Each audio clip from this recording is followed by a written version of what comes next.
order. The chair recognizes the gentleman from California to lead us in the Pledge of Allegiance. Hands on your heart. I pledge allegiance to the flag of the United States of America and to the republic for which it stands, one nation, under God, indivisible, with liberty and justice for all.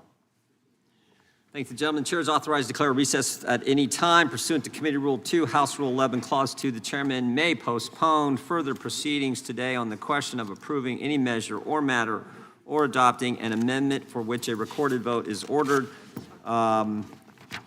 Pursuant to notice, I call up H.R. 6260, Keeping Violent Offenders Off Our Streets Act for purposes of markup, and move that the committee reported favorably to the House. Clerk will report the bill. H.R. 62. Without objection, the bill will be considered as read and open for amendment at any point. The chair now recognizes the gentleman from Wisconsin, Mr. Fitzgerald, for an opening statement.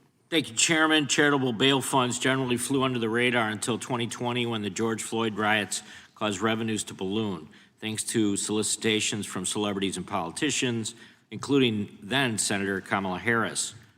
What used to be small community-based organizations that help post-bail for nonviolent misdemeanors, it has now grown into a multi-million-dollar industry.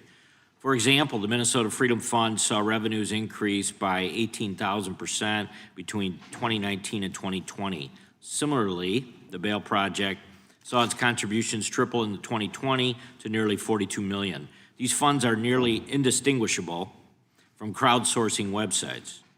There is no relationship to the defendant. The donations come with little to no scrutiny, and there's no guarantee that the money would have to be paid back. Perhaps more alarming, what was intended to help bail out low-level, nonviolent protesters has instead been used to release violent felony offenders back into the streets with little to no oversight. In 2021, for example, the Minnesota Freedom Fund, which then Senator Harris actively promoted, released a domestic abuser back onto the street. 2 weeks later, the man, George Howard, was charged with second-degree murder for a road rage incident. Michael DeWitt of Louisville, Kentucky, was bailed out by a bail project in February 2021 after being arrested on multiple charges. 2 months later, he was arrested for murder. Sean Michael Tillman, 3 weeks after having his bail paid by the Minnesota Freedom Fund, murdered a man at a light rail station in St. Paul and is now serving a life sentence for that crime. Mr. Chairman, the list goes on and on. According to an investigation conducted by CNN in Hennepin County, Minnesota, the Minnesota Freedom Fund has bailed out at least 65 defendants who are awaiting trial on felony charges involving violence, physical threats, and sex crimes. Similarly, in Indiana, of the roughly 1,000 defendants released on bail supplied by the Bail Project between 2019 and 2021, 24% had previously been charged with a crime of violence, and 35% were accused of felony charges and had a previous charge of at least one crime of violence. And because these funds are crowdsourced, there's no incentive for the defendants to show up for their court date. And guess what? Many of them don't. Again, according to that CNN report, nearly 42% of the roughly 500 defendants bailed out of the Minnesota Freedom Fund later failed to appear at one or more court hearings between 2021 and 22. This is the absolute real problem with these funds. Commercial bail companies, by comparison, had a failure to appear rate of only 22% during the same period. This is why many states have begun regulating the use of charitable bail funds. Georgia, for example, limits the amount of cash bonds a charitable bail fund can pay in a given year. And Indiana prohibits the use of charitable funds from posting bail for violent felony offenders. Unfortunately, state-by-state patchwork will not solve this problem. That's why I introduced the Keeping Violent Offenders Off the Streets Act. The bill makes a small but important change. It's very small, but important change to our criminal code to define bail bonds as an insurance product, thereby subjecting them to the same federal background check and regulatory requirements as those of for-profit bail agencies. This all falls under the Federal Comprehensive Crime Control Act of 1994. This change would also bring charitable bail funds under state insurance regulation, giving states the ability to better scrutinize the use of these funds. Let's be clear. This bill does not outlaw the use of charitable bail funds. Let me say that again. It does not outlaw the use of them, nor does it regulate the posting of cash bail by family and friends of the accused. This bill merely says that if you're operating as a non-for-profit with the purpose of posting cash bail, you should be subjected to the same regulation and oversight requirements as those operating as for-profit entities. This will bring needed oversight to organizations that for years have gone unregulated, while ensuring accountability of these funds by subjecting them to federal insurance fraud statutes if they misappropriate funds or misrepresent the use of these funds in any financial reports.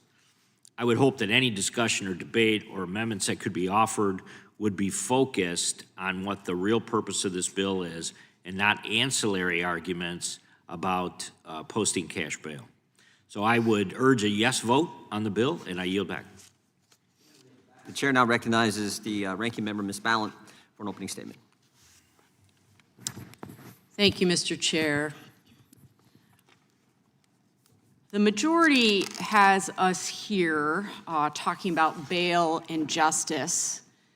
And of course, this bill raises the key question, what is it that makes our communities safer? And in light of the events yesterday, we cannot talk about safe streets, safe communities, without addressing what happened yesterday in Minnesota.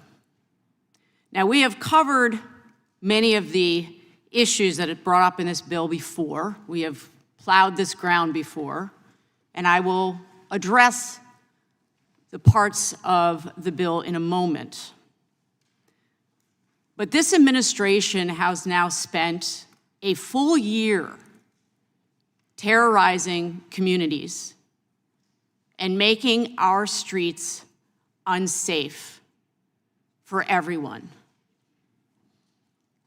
And from where I sit, and I know I speak for my colleagues on this side of the dais, we knew it was only a matter of time before we had a tragedy like this, because all the signs were there. We have tried to sound the alarm that ICE has been detaining Americans. ICE has been violating rights and has been using violence without seemingly any accountability. And so many of us sit here this morning absolutely enraged, but also heartsick about what has happened. Not just to this woman in that car in Minnesota who was gunned down in front of her partner, but we are deeply shocked and dismayed that this administration is in full-on propaganda mode, and it's dangerous for all of us, regardless of party. We've seen the videos from many different angles, and we have a government right now that is telling us not to believe our own eyes. And we're not stupid. And Americans aren't stupid. And thank goodness there were people there documenting what happened. And we can all watch the tapes and understand what happened. An American citizen was mercilessly gunned down. And we have a president and we have a Secretary of Homeland Security that is now lying about it. And Ms. Good would have loved to have had the opportunity to obtain bail. If she was in violation of state or federal law, she would have loved to have had the opportunity to take advantage of bail and have her case heard in court. And yet the ICE agent in that moment was judge, jury, and executioner. And it's a tragedy, and it's a national disgrace. And it's difficult to sit here and hear my colleague, who is introducing this bill, talk to us about the dangers of releasing violent criminals out on the street through bail when we are still dealing with the horror of the president pardoning the violent felons that attacked this building and that attacked law enforcement. And several of them have reoffended. And so we sit here and we will once again be subjected to a conversation about bail. And it is not at all rooted in fact about crime in this country. The data has shown and continues to show that violent crime is down. Property crimes are down. Homicides are down.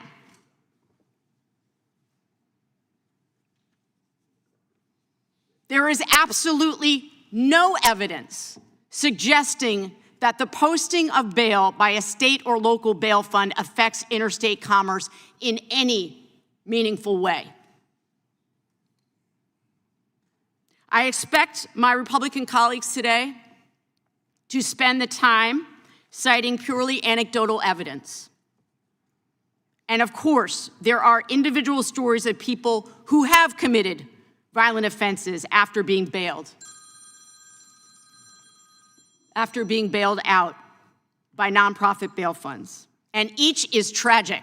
Just like the murder of Ms. Good was tragic. And what we need right now is a president and an attorney general and a secretary of Homeland Security being honest with the American people that this was a tragedy and that they are going to look into the circumstances by which an American citizen was gunned down. And there is no question, and again, I speak for my colleagues, there is no question that we must address the root causes of violent crime. We have to invest in proven solutions, such as community violence intervention and drug treatment, and support law enforcement with funding and other resources, something that has not happened under this administration. If the majority decides to get serious about public safety in America, we will welcome that opportunity. But this legislation is not a solution. And for us to be discussing this in light of what happened yesterday feels completely and totally inappropriate. This legislation is no solution at all, and I urge my colleagues to join me in voting no on H.R. 6260, and I yield back. Gentlelady yields back without objection. All of the opening statements will be included in the record. The chair now recognizes the gentleman from Wisconsin to offer an amendment in the nature of a substitute. Mr. Chairman, I do have an amendment at the desk. Clerk will report the amendment. Amendment in the nature Without of objection, the amendment in the nature of substitute will be considered as read and shall be considered base text for the purpose of amendment. The chair now recognizes the gentleman from Wisconsin to explain the amendment. Yeah, this amendment simply adds the year to the short title of the bill. It's not intended to make any changes or alter the fundamental purpose of the bill. I urge its adoption. I yield back. Gentleman yields back. Who seeks recognition? Mr. Chairman. Gentlelady from Washington is recognized. Mr. Chairman, I move to strike the last word. Gentlelady is recognized. Mr. Chairman, what happened yesterday in Minneapolis should terrify every single one of us. An ICE agent fired 3 shots, killing a 37-year-old unarmed U.S. citizen, Renee Nicole Good, as she was driving away from ICE agents on a residential street in Minneapolis, Minnesota. Her death leaves a 6-year-old boy without any parents. And we on this committee should be immediately investigating this. We should bring Kristi Noem to us. We should have that conversation. But instead of conducting an investigation and doing the work to hold this rogue ICE agent accountable for killing a US citizen, Kristi Noem has gone on a full-fledged lying spree, spreading lies that any person who watches this video can see are lies. She even had to get the President of the United States to go on social media and continue the lies. The problem, Mr. Chairman, is that there are videos. There are videos that everyone can watch that completely destroy these lies that Noem and Trump are spreading. So let's play one of those videos right now.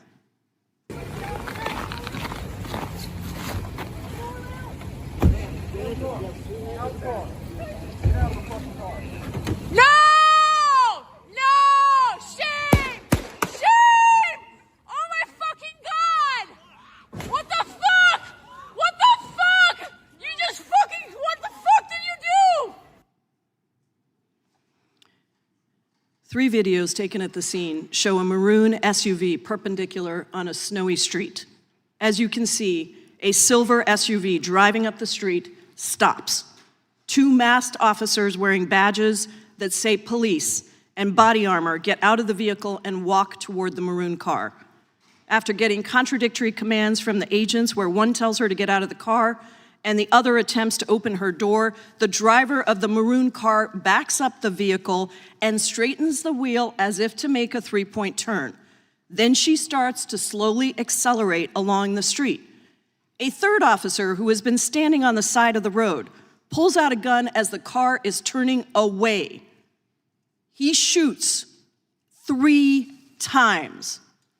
The maroon car does not hit anyone as it rolls up the street.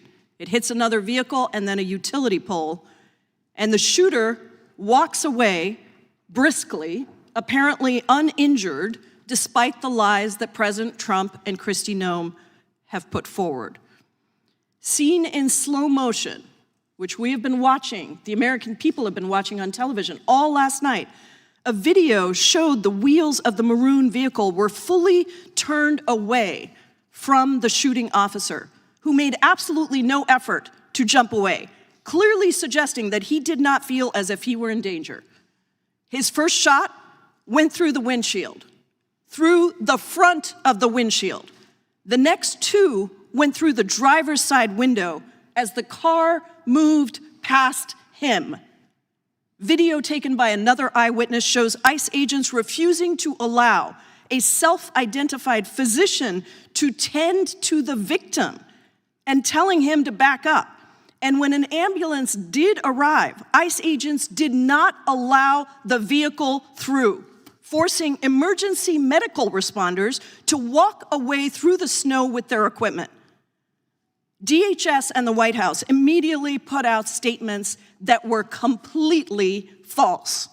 The president claimed the officer was recovering from his injuries in the hospital, despite him having no injuries, and we saw him walking back and forth in front of the car.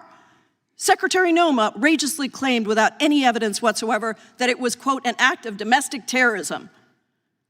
DHS and ICE immediately claimed the woman who was shot and killed by an ICE agent, quote, weaponized her vehicle and attempted to run over law enforcement when the video clearly shows she is trying to drive away.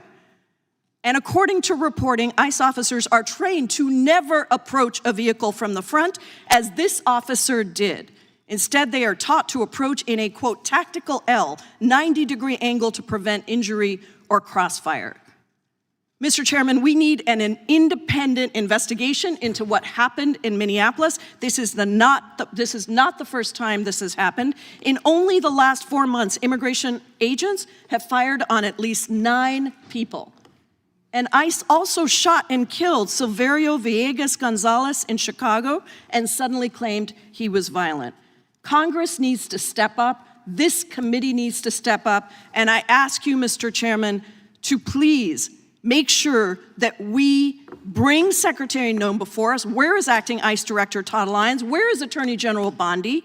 This committee is conducting no oversight and is derelict in its duty to the American people. Time of the gentlelady has expired. Thank you, and I ask for unanimous consent, Mr. Chairman, You see request? to put into the record an article titled, "ICE officers trained never to approach a vehicle from the front," DHS official says. Objection. From the New York Times, deadly Minneapolis encounter is the 9th ICE shooting since September. Objection. I yield back. Chair, now, the gentlelady yields back. Gentleman from North Carolina is recognized.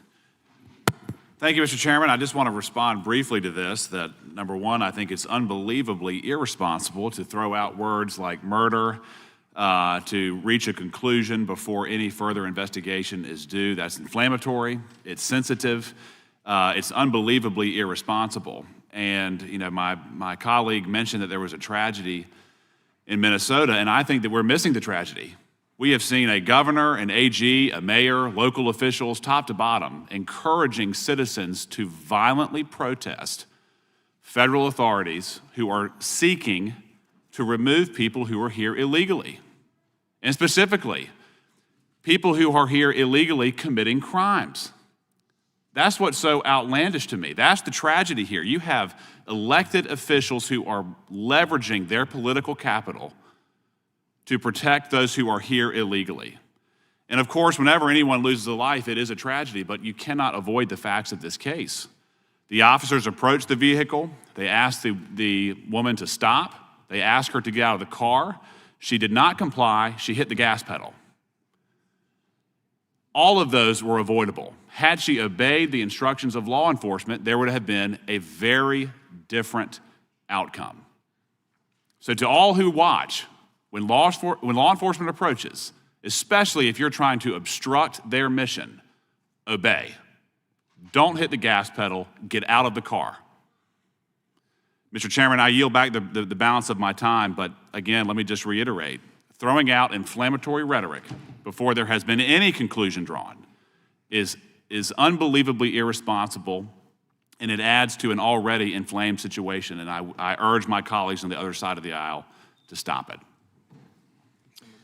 Gentleman yields. We got to line up, but I'll probably go to the ranking member, and then I'll work right down the line. Thank you kindly, Mr. Chairman, and I intervene here only because I want to respond to my friend from North Carolina, who I think starts with the incontrovertible point that it's wrong to prejudge whether this was murder. Then it is equally wrong to prejudge that it's self-defense. And I hope that that my colleague, with his astute prosecutorial understanding, would just as much reprove the Attorney General and the President for going out and claiming this was self-defense without a complete investigation, especially when all the evidence of our senses would suggest if we're going to jump to a conclusion, we should jump to a conclusion that this was murder and not self-defense. But that's why we have the law. That's why we have a legal process. Now, the gentleman correctly states the situation, except he aborts the analysis midway. He says, well, she was told to stop, she was told not to go anywhere, but still she drove her car away. And I certainly saw that. The Supreme Court has a decision just on this point, which I'm sure the gentleman knows. It was decided in 1985. Everybody in criminal procedure learns it. Tennessee versus Garner, 1985, because Tennessee had a statute which said if there is someone fleeing the police, they can be shot. And the Supreme Court said that's not the rule. They can only be shot if they're fleeing the police if the police have probable cause to believe that the suspect poses a significant threat of death or danger to other people. Now, Ms. Good, who's a 37-year-old mom of a 6-year-old boy, now orphaned by ICE, posed no threat to anybody. At least, as far as we can tell, there's no suggestion that she posed a reasonable threat to anybody. That's the legal question. Now, I think our committee should launch an investigation into this. This would be a worthwhile subject for us to get into at this point. But the idea that simply because she disobeyed an order that she can be shot in the face at point blank is wrong. That's not the law in the United States of America. And you know who knows that? Everybody on this side of the aisle who talks about Ashley Babbitt. Because everybody talking about Ashley Babbitt seems to think that, well, she was told repeatedly to turn around and to leave, and then she still tried to use violence to get into our chamber, into the speaker's lobby in order to get at us. And she was shot and repelled. And there were 2 different investigations which found that that was reasonable force used by the police because she was coming at them.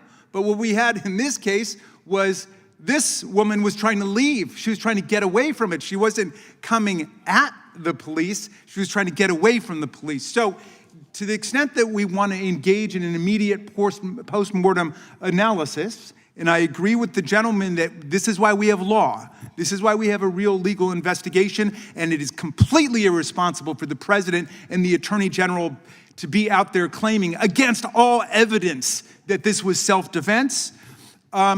This is why we have law. Okay, then we should wait until we can make a final pronouncement upon that. But let's at least get down what the law is. This is the House Judiciary Committee.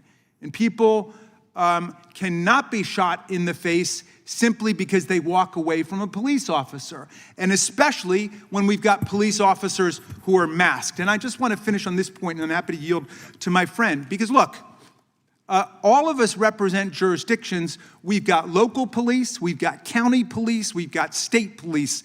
None of them are masked. We've got the Army, we've got the Navy, we've got the Marines. None of them are masked. We've got the National Guard. None of them are masked. Why is ICE masked? This is what we want to know. Nobody's given us a good answer for this. Now, one suggestion comes from the fact that we have multiple January 6th defendants who are working at the Department of Justice itself, including Ed Martin and Jared Wise. So if they're hiring them at the Department of Justice, presumably they're hiring them at the Homeland Security and ICE, and maybe they don't want them to be identified because, of course, those people were very well video documented on the day of January 6th.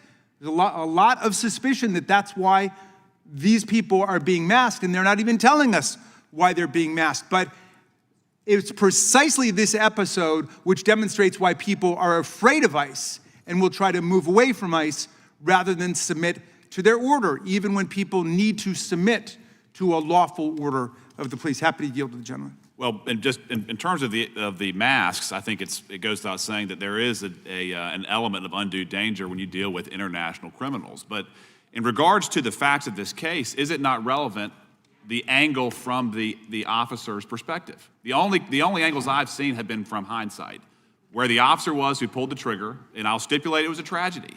Is it relevant to see what he saw? He couldn't see that the wheels were turning, if they were. He couldn't see what where the trajectory was. He was right in front of the car that accelerated his direction. Is that not a relevant consideration to the ranking member? Well, of course it's a relevant consideration. Yeah, I mean, if it comes down to a legal question, all of that is completely relevant. But what the administration is saying cuts completely against what we're able to see with our own eyes. Thanks. The time of the gentleman's expired. The gentleman from Arizona is recognized. Thank you, Mr. Chairman. I find it interesting that the Democrats are calling for an investigation and yet at the same time labeling the shooting that took place in Minneapolis as a murder. It sounds to me like they've made up their mind. They called it a mercilessly gunned down, ICE using violence. The administration's in full-on propaganda mode, terrorizing, making our streets unsafe. I mean, you know what? There's not been one Democrat that I have heard since ICE has been enforcing the law, one Democrat at any level of government, local, county, state, federal, that has said to people, we don't like what ICE is doing, but you have to de-escalate the attacks on ICE. We don't like what ICE is doing. I haven't heard a single Democrat urging de-escalation. I haven't heard one Democrat urging that anti-ICE protesters step back, stand down, stop attacking, stop doxing, stop obstructing, stop inciting violence, stop inciting illegal conduct. I haven't heard one Democrat urge the public to obey orders of law enforcement. Would the gentleman yield? What I have heard is that Democrats have said, oh, they're wearing masks. They should be frightened of ICE. They're wearing masks. You've concluded that the woman posed no threat. But if the ICE agent, and then you argued the Garner-Tennessee case. But if the ICE agent believed there was a threat to himself or other agents, that doesn't save your argument, because even the Tennessee Garner case would justify the shooting. It would if the officer believed that he was in danger and in imminent harm. If the gentleman will yield, I can correct your misunderstanding. No, you've got. No, I don't have enough time for that anyway. You're the one who's misunderstanding here. What I would suggest to you, if this woman really wanted bail, as your predecessor speaking on the Democrat side had said, not your immediate predecessor, but a couple people before you, she could have chosen to stop her car. She could have obeyed a lawful order to remove herself from the vehicle. That's what she could have done. I don't know what was going on in her mind, and I don't know yet what was going on in the mind of the officer, and neither do you. But when you come in here and sit down and say, let's investigate this murder, which is effectively what you're saying, what you're doing is undermining the very notion of an impartial investigation. And that does not inure to your benefit. I think the underlying reason that we're here is Mr. Fitzgerald's bill. I think it's a good bill. I think it's warranted. I think it's necessary. I support that bill. But I would just get back to this point. I just find it interesting that the Democrats are demanding an investigation when they apparently have already determined the legal outcome. That's what Mr. Raskin's arguing. They've determined the factual outcome. That's what your predecessors were both arguing. And at the same time claiming we need to have an investigation because we've already made up our mind, but we wanted an investigation. That's crazy. And I again get back to my point. I have yet to hear Democrats say, calm down. What I hear instead is an incitement to further violence against ICE. Will the gentleman yield? An incitement. No, I won't. I'll give you another example out of Tucson. ICE goes into a restaurant. They go into a restaurant. They've got 19 warrants.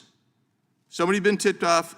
The entire restaurant is devoid of personnel except for the manager. They go to leave because there's no one to serve their warrants on. But protesters have come and chained the locks on the door so they can't escape. The ICE officers can't exit. And then they call and they get a big protest out there. And by the time the city of Tucson Police Department gets there, you've got a massive protest going on, resulting in some pushing and shoving and altercation. No one stands up and says, on your side of the aisle, no one stands up and says, let's stop that. Let's stop doxing these ICE agents. Let's stand down. I'm not hearing that. With that, Mr. Chairman, I yield. Gentleman yields back. I think we'll go to Mr. Nadler, and like I said, work down the line. Thank you, Mr. Chairman. Mr. Chairman, I want to join my colleagues in expressing my outrage over yesterday's horrific murder by an ICE agent in Minnesota that took the life of an innocent and defenseless young woman. The video clearly shows 3 shots through this side window. There is no threat to the officer when he's on the side. And to make it even worse, ICE agents then refused to allow a doctor to approach the victim. Now, my conclusion, as I said, is that this is murder. Others will disagree. This committee ought to investigate that. Unfortunately, this tragedy was the predictable result of a brutal and reckless campaign to strike fear in immigrant communities across the country. The same agency whose masked agents are arresting U.S. citizens and tearing children away from their parents is using increasingly aggressive and violent tactics that can only lead to more tragedy. And this is being fueled by billions of dollars approved by this committee to fund not only these aggressive raids, but also to fund a military-style recruitment operation with lax hiring standards and loosened training requirements.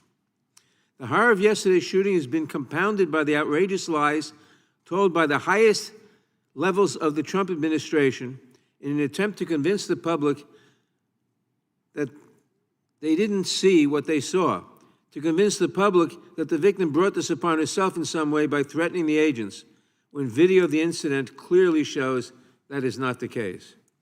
Just as the White House has tried to rewrite the history of January 6th with false and malicious misinformation spread on its website, administration officials are now trying to tell us not to believe what we see with our own eyes. This is dangerous and offensive, and this calls out for immediate oversight by this committee. We should be having hearings and demanding accountability for all those involved. We should be having hearings on the standards used by ICE in recruitment and training. We should demand the appearance of Secretary Noam before this committee. But instead, here we are today with yet another set of partisan messaging bills that will do nothing to keep our community safe. My heart goes out to the victim's family, to all those who knew and loved her. May her memory be a blessing. I yield back. Mr. Chairman, I have a UC. Gentleman yields back. Gentleman from Arizona, unanimous consent request. Yes, I'll introduce for unanimous consent the case of Tennessee versus Garner, where in the first paragraph they conclude that such force may not be used unless it is necessary to prevent the escape and the officer has probable cause to believe that the suspect poses a significant threat of death or serious physical injury to the officer or others. Without objection, that would be entered in the record. The gentleman from New Jersey, Mr. Van Drew, is recognized. Thank you, Mr. Chairman. Just two issues here. One of them, since we're into this, you know, it's very possible and probable the officer believed there was a clear and present danger here. And whether somebody, you know, brings a gun out, or they are picking up a bat, or they are wielding a knife, or they are driving a car can be used as a weapon. There's a real issue here. Nobody's saying that we shouldn't look at this or investigate it. We're saying it should be done in a fair and thoughtful way, understanding the circumstances at the time, which were violent circumstances, where it would be probable that multiple officers would feel their life was at risk because somebody was not obeying the law. You know, ladies and gentlemen, the easiest thing here is when a police officer asks you to do something, you just calmly and legally do it. Is that such a bizarre notion? And then nothing happens. But if you purposely are disobeying what was asked of you, and you're behind the wheel of a car, nobody can imagine what you may or may not do. So to believe that there was no danger, that there was no reason, is ludicrous. It's buffoonery. Certainly, there was something there and an area of concern. The second thing I want to say, I've been on this committee a while now. Every single bill that comes up, on the other side, they change it from what is the substance of that bill. I feel bad for Mr. Fitzgerald. He did a lot of work on this bill. He believes in the bill. The bill deserves a thorough discussion, a robust debate, but nope. If this issue hadn't happened in Washington, we would be talking about the cost of living. Or if we weren't talking about the cost of living, we'd be talking about Venezuela. Or we'd be talking about the Trump Kennedy Center. Or we'd be talking about January 6th. Because it is never, ever, ever about the bill. But yet, that's what we should be debating. Debate and dialogue, disagreement is good, but for God's sake, let's talk about the real issue. But no, it's the politics of the day. I love politics. I get politics. But sometimes you put that aside in a substantive and important committee like Judiciary, maybe just once in a while, just once in a blue moon, we might actually talk about the issue at hand, might talk about the bill that we're debating, rather than bring whatever the issue is. And God help us, again, it's horrible this happened, but if this didn't happen, it would be something else. So, my thought is, Mr. Fitzgerald, I support your bill. I would love to be able to debate it and discuss it, but I guess we're not going to do that. But it's not once or twice, it's every single meeting we have. Sorry to say, the other side does the same thing. And I yield to my good friend from Texas. Thank you, sir. Very valid comments. Served in law enforcement for 30 years as a sheriff, and I will just say this to all the bad people out there, the people that are obstructing, fighting with federal law enforcement. My warning to you is this: if you comply, you will not die. That's it. Just comply. If you comply, you will not die. I yield. I yield back. Gentleman yields back. Mr. Chairman, I have a UC request. Gentlelady is recognized for unanimous consent. This is from CNN Politics. DHS officials privately expressed shock at department's immediate response to Minneapolis shooting. Without objection, that'll be entered into the record. Mr. Cohen, if I could, Ms. McBath had asked for recognition, very first one, and I started going down, so I'll go to her, and then I'll come to you, Steve. So, gentlelady from Georgia is recognized. Thank you, Mr. Chair. I wish to just speak on this bill today in my opposition to it. But really, I hope that the world is appalled at this administration's blatant and egregious culture of sadistic violence towards the American people. And today, we're talking about keeping violent offenders off of our street. I hope that the world isn't looking at America thinking that our law enforcement and ICE agents themselves are not violent offenders. But I do digress. I want to talk about the bill as our colleague from New Jersey has expressed. Let's talk about the bill. As Americans struggle to afford groceries, fill their gas tanks, save their family farms, or find jobs that pay a livable wage, this committee is focusing on weaponizing the federal government against bail funds and strengthening the for-profit bail bond industry. H.R. 6260 is yet another example of misguided, unnecessary federal meddling into policies that should be left to the states by the so-called party of states' rights that does nothing to promote public safety. And while this bill is aimed at discouraging or even destroying bail funds, any organization that posts monetary bail, criminal bonds, or federal immigration bail bonds would be subject to the federal insurance fraud statute. That's not just bail funds that would be subject to criminal liability. That's churches, faith groups, nonprofits, and any other community organizations that pool financial resources to protect people from a system that punishes poverty, destabilizes families, and oftentimes coerces guilty pleas. Mr. Chairman, sometimes the most effective tools for justice are local, nimble, and born from the communities that they serve. H.R. 6260 is aimed directly at those very tools, which often serve as a lifeline for thousands of low-income Americans, leaving only a potential windfall for the for-profit commercial bail industry. Proponents of this bill have previously claimed that bail funds operate in the shadows and that their donations come with little to no scrutiny. That is simply untrue. For example, the Bail Project, a 501c3 organization, is subject to regular monitoring and oversight by the IRS. Adding additional nonsensical layers of bureaucracy will not make our community safer, but it will make it harder for organizations like the Bail Project to help people in need. And let's be real, most of them are people of low income, poor people. There are nearly 500,000 people across the country in pretrial detention, meaning they're sitting in jail, who have not been convicted of a crime because they cannot afford to pay for their freedom. Without the help of organizations willing to help by providing free bail assistance, whether designated as a bail fund, church, or other nonprofit, people who cannot afford bail might languish in jail for weeks, months, or even years while they're waiting for trial. They can lose their jobs, their homes, their medical coverage, access to medical care or medication, or even custody of their children. I, too, want to keep violent offenders off the street. Everyone in this chamber wants to keep violent offenders off the street, but this bill will not do that. H.R. 6220 will punish Americans before a conviction is even determined. A charge is not a conviction, meaning there is no determination of guilt.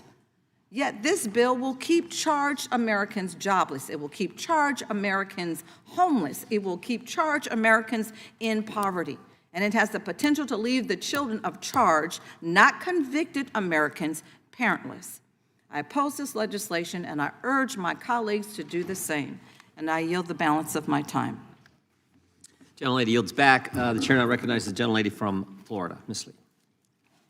Thank you, Mr. Chairman, and I'll begin by acknowledging and appreciating our colleague, Ms. McBath, for discussing in some detail there the merits of the legislation and the bill that we are considering.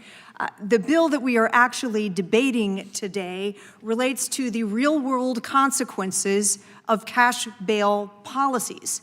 And when done incorrectly, these policies put dangerous individuals back on the streets over and over again, despite known risks and despite warnings from law enforcement and our courts. For too long, we have treated bail policy as if it is some kind of academic debate, and it is not.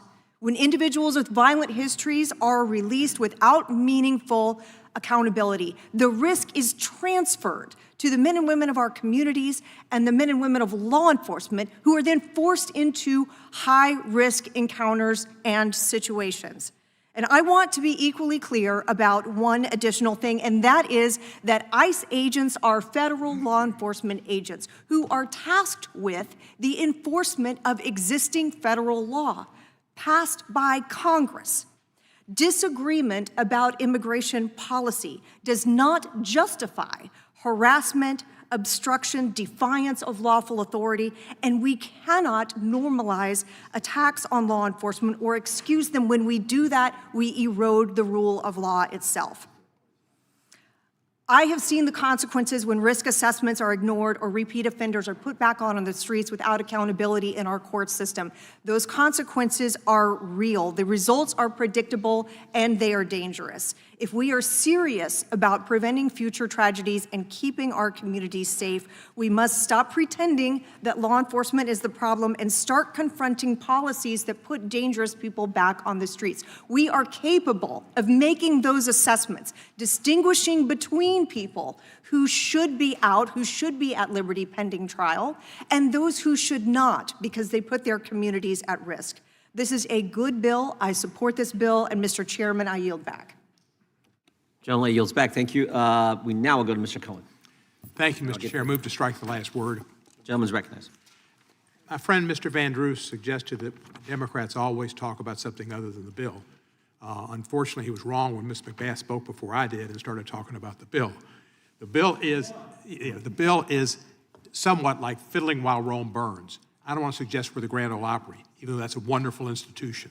But this is fiddling while Rome burns. And what happened in Minneapolis strikes at the heart of this country, strikes at freedom, opportunity to participate in demonstrations. I guess in a way with their car parked there was a demonstration. It was a disapproval of what the government was doing.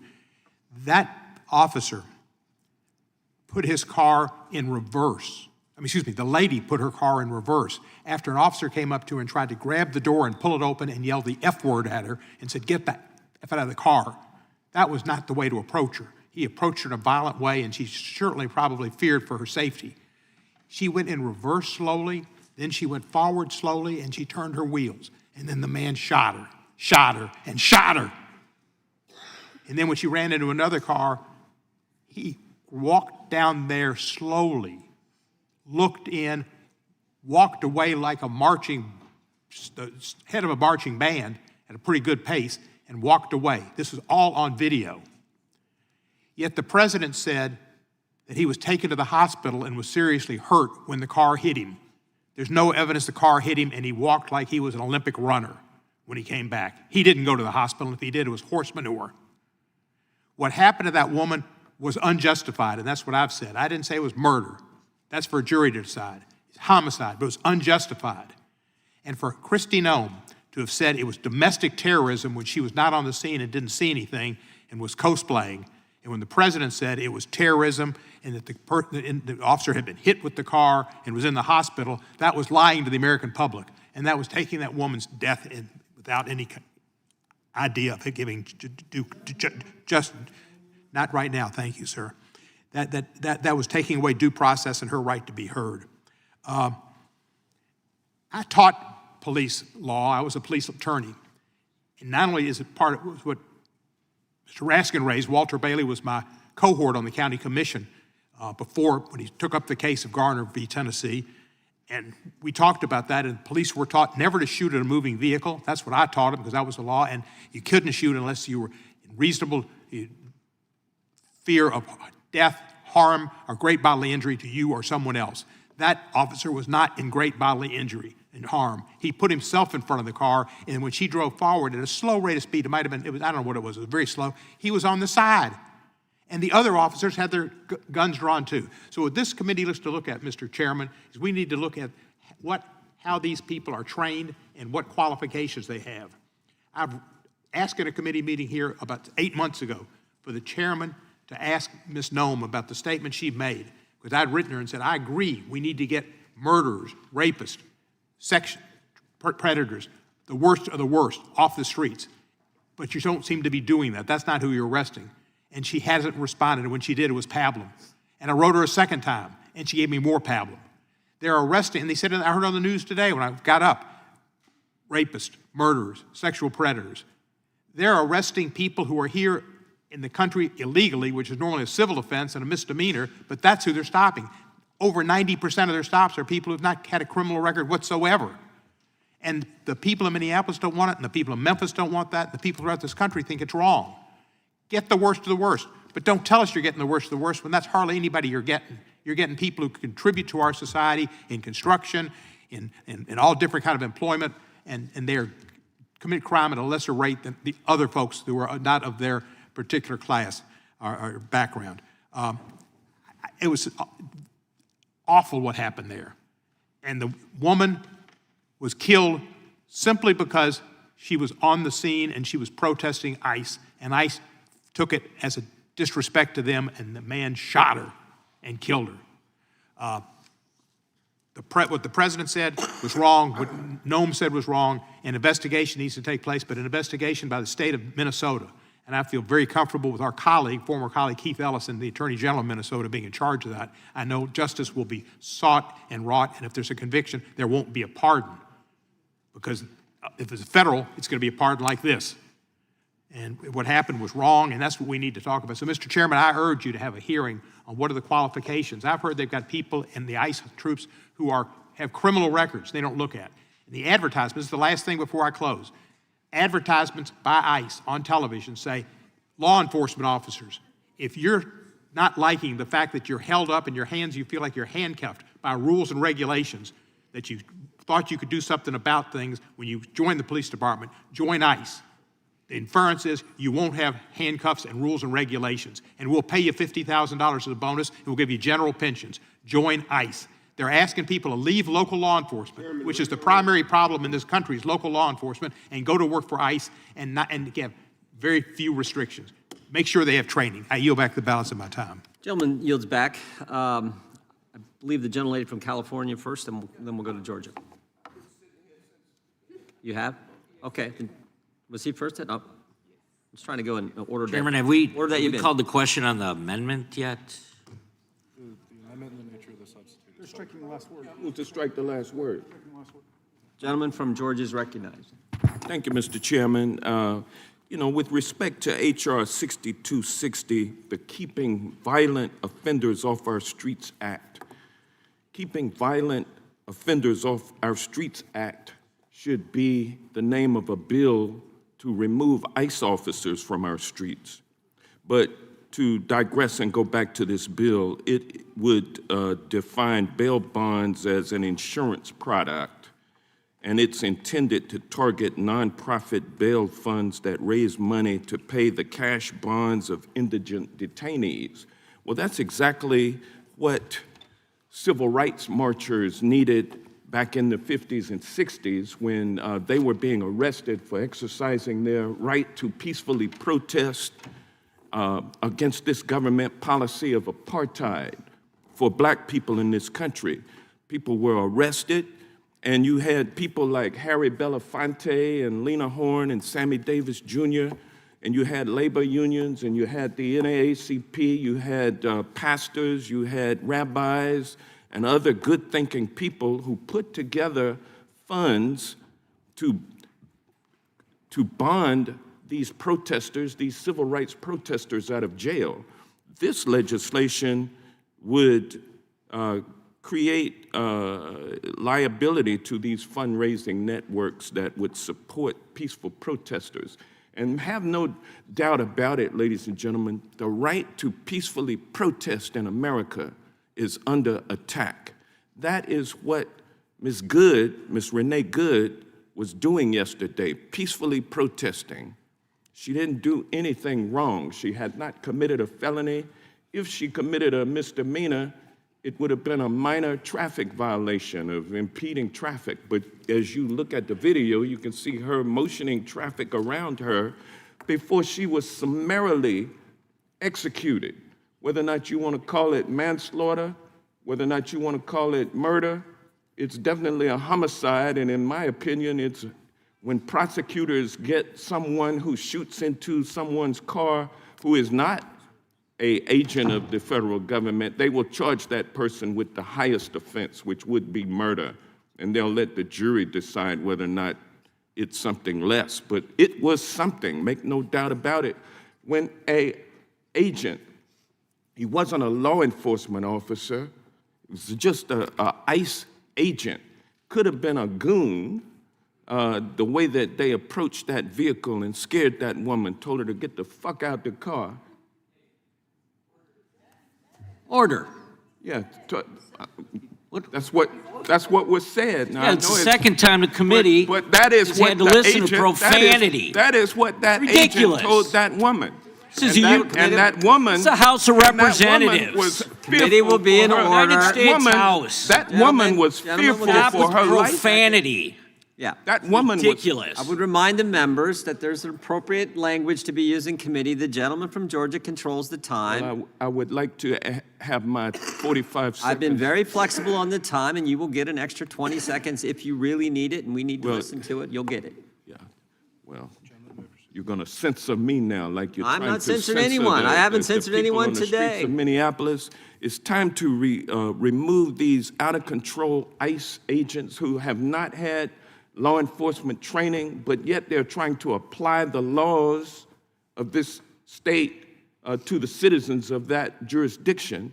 They are a severe threat to public safety wherever they go. And we need to be holding hearings. Instead of this committee gave ICE $60 billion to detain and like what that agent was doing yesterday, trying to subdue this peaceful protester, this lady. You gave them $60 billion to do that, and you gave another $858 million for bonuses for these ICE agents that you recruit from among the 1,600 plus dangerous people that you have pardoned on January 6th. These criminals that were released back into our communities are now probably serving as goons in ICE, and they've been unleashed on our people, and then this legislation would prevent people who are protesting their unlawful activities. You prevent them from raising money to get these people out of jail on bond. I think it's outrageous that this committee would sit here on this particular day and consider this kind of legislation, which does nothing but hurts the First Amendment rights of people under the guise of getting at indigent detainees who are detained by ICE. Shame on this committee, and I yield back. Gentleman yields back. I would just remind the committee that ICE agents have been doxxed, tracked, harassed, been interfered with when they're trying to do their job, been shot at in Dallas, all in these sanctuary jurisdictions all over the country. We even had a situation because in sanctuary jurisdictions, they won't comply with detainers that ICE has sent to that jurisdiction. We had ICE agents walking in the front door as the judge was letting the bad guy walk out the back door. So we all mourned the loss of this individual yesterday, but I think we need to keep some things in perspective. And with that, I would yield to the gentlelady, or recognize the gentlelady from California. Oh, excuse me, gentleman from California, then we'll go to the gentlelady from California. Mr. Chairman, I've sat here patiently and hoped the gentleman from New Jersey's recommendation would get back to the substance of this, and there may still be hope. But until that happens, I thought I would, quite frankly, not tolerate this any further. I've listened to a number of things that bother me. One of them is I happen to be from a district that borders the Mexican border. I have 2 secondary checkpoints, 70-plus miles inside the United States, in which Border Patrol agents and ICE operate, to the frustration over the last 4 years before President Trump came to office of being not able to do their job as to drugs or aliens of any sort, including criminal aliens. Ashley Babbitt was a constituent of mine.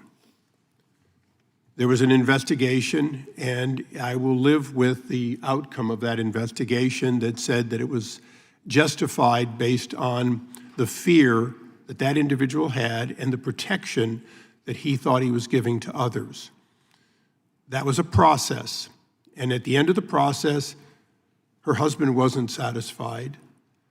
People in the community, in many cases, who knew her as a veteran and as a peaceful person who was unarmed, who was, in fact, not carrying any deadly weapon, including an automobile, that she should be dead.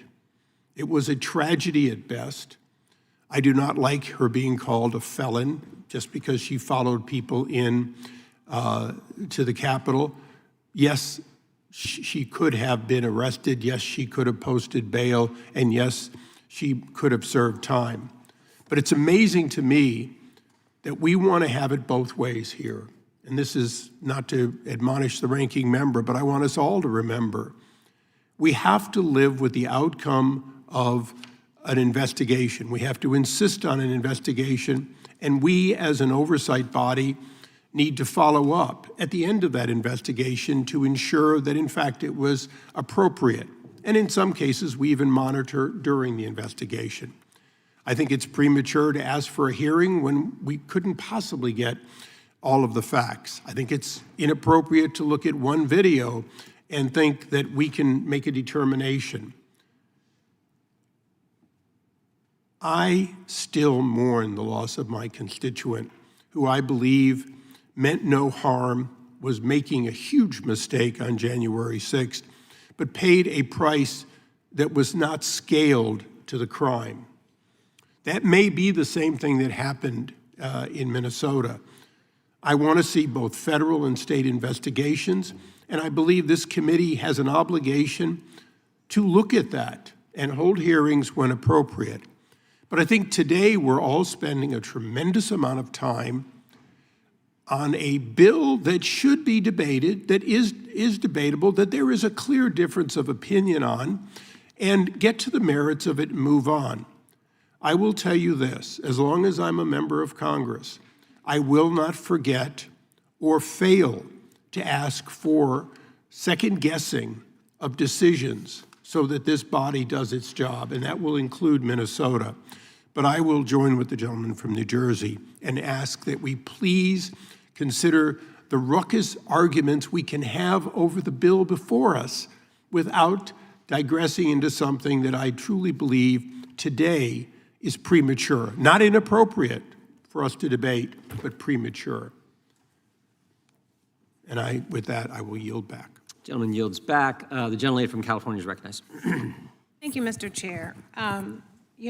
There's great irony in the title of this bill. Keep violent offenders off our streets. And that is, in fact, what we are talking about. I've listened to a number of my colleagues on the other side of the aisle reference Miss Renee Good, saying they don't know if she posed a threat. We don't know what she was thinking. And the fact is, we'll never know because she's dead, because she was killed, because she was murdered. And an ICE agent did not use de-escalation tactics.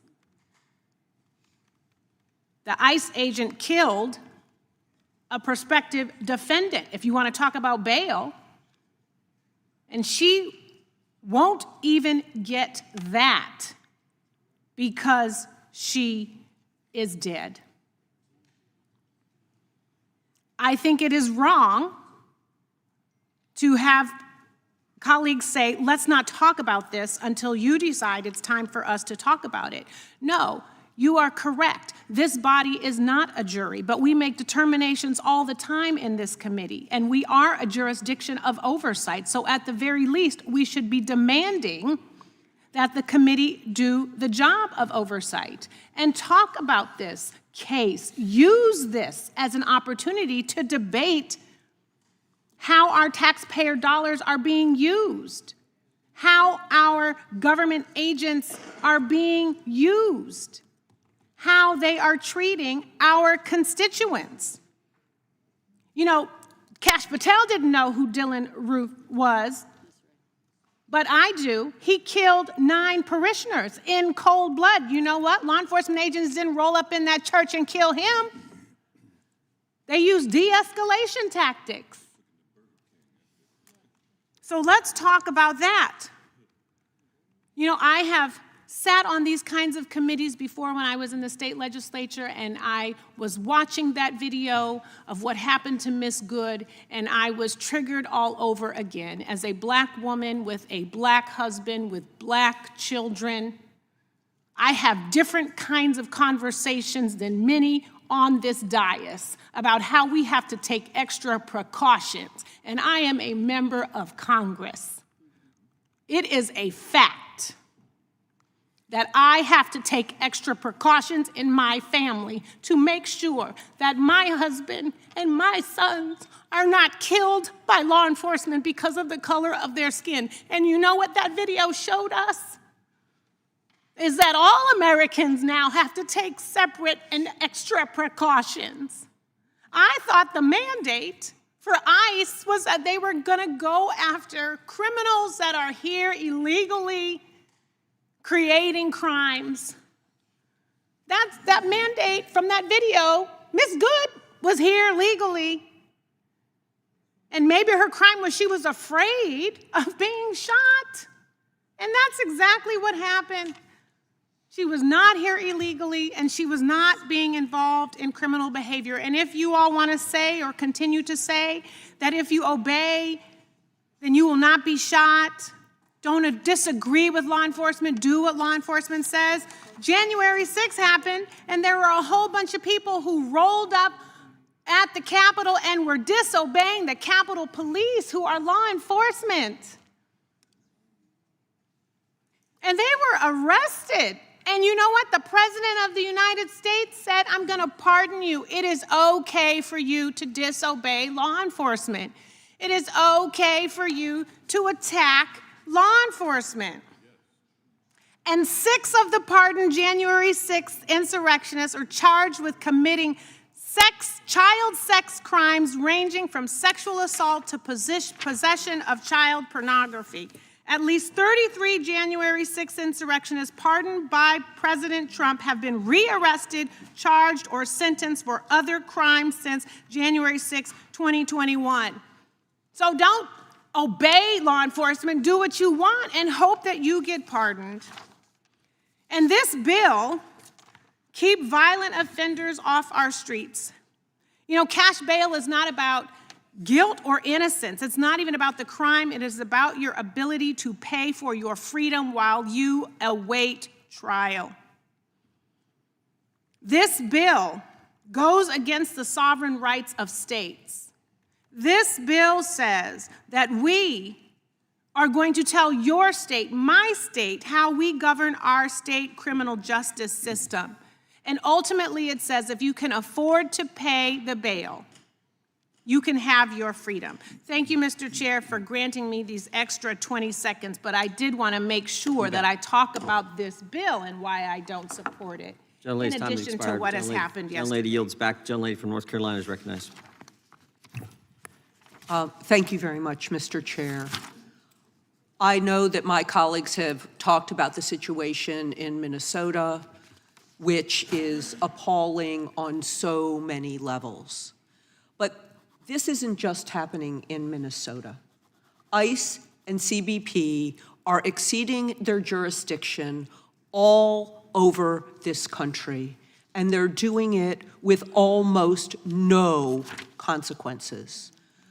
Even my Republican senator, Senator Tillis, has been asking for accountability for how ICE and CBP have been operating in North Carolina. They have been picking up U.S. citizens, literally making them feel like they've been kidnapped.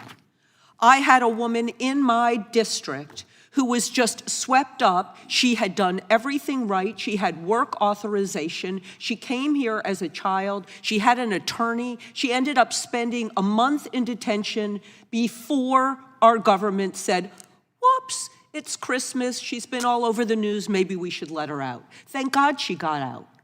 But she should have never been picked up in the first place. And now, when our citizens are saying enough is enough, do what you said you were going to do. Go after violent criminals. We're all for that. Every single one of us is for going after people who have a violent criminal history, the repeat offenders that I know my colleague, Mr. Knott, talks about. But we are not here to assault our citizens. And we are not here to allow the federal government to violate the rights of people who are protesting or may just be trying to turn their car around. This committee should be about oversight. It should be about preventing and punishing crime, but it should also be about calling out federal agents who are using their authority and legal force improperly. We can do both at the same time, and our Constitution demands that we do both at the same time. And when this committee just decides to take one side and not admit when something is wrong, and I'm not here to say it's always the Republicans who do that. Sometimes Democrats do that too. But we need to come together and say when enough is enough. And it's only getting worse. It is getting worse. Because this committee doesn't exercise that kind of oversight, the ranking member of the Immigration Subcommittee has had to have her own hearings. At our last hearing, we had more than 20 members, not members of this committee, show up and talk about abuses of ICE and CBP. We haven't had one hearing on that in this official committee. We haven't had one expression of even unpleasantness with that from the other side of the aisle. It is time that this committee does its job. I am so grateful that we actually have a ranking member who's not only doing her job, but the job of the whole committee. She is bringing this to light, and it has got to stop. And with that, I will yield my final minute to the ranking member of the Immigration Subcommittee. Thank you, Ms. Ross, and thank you for your kind comments, and thank you for all of the people on this committee and beyond who have come to those shadow hearings. I've held 5 of them now. The last one had 25 members. We couldn't get everybody in because there wasn't enough time for people to speak. But I just want to go back to the problem that happens when there's a president and a secretary of Homeland Security who put out propaganda immediately after an incident like this. Because I think this is extremely important. In a situation like this, typically you would have gathering of information. That is what local law enforcement was doing, federal agents were doing, and actually I'm no fan of Tom Homan. I think you all know that. The Trump borders are. but Tom Homan actually tried to be measured initially.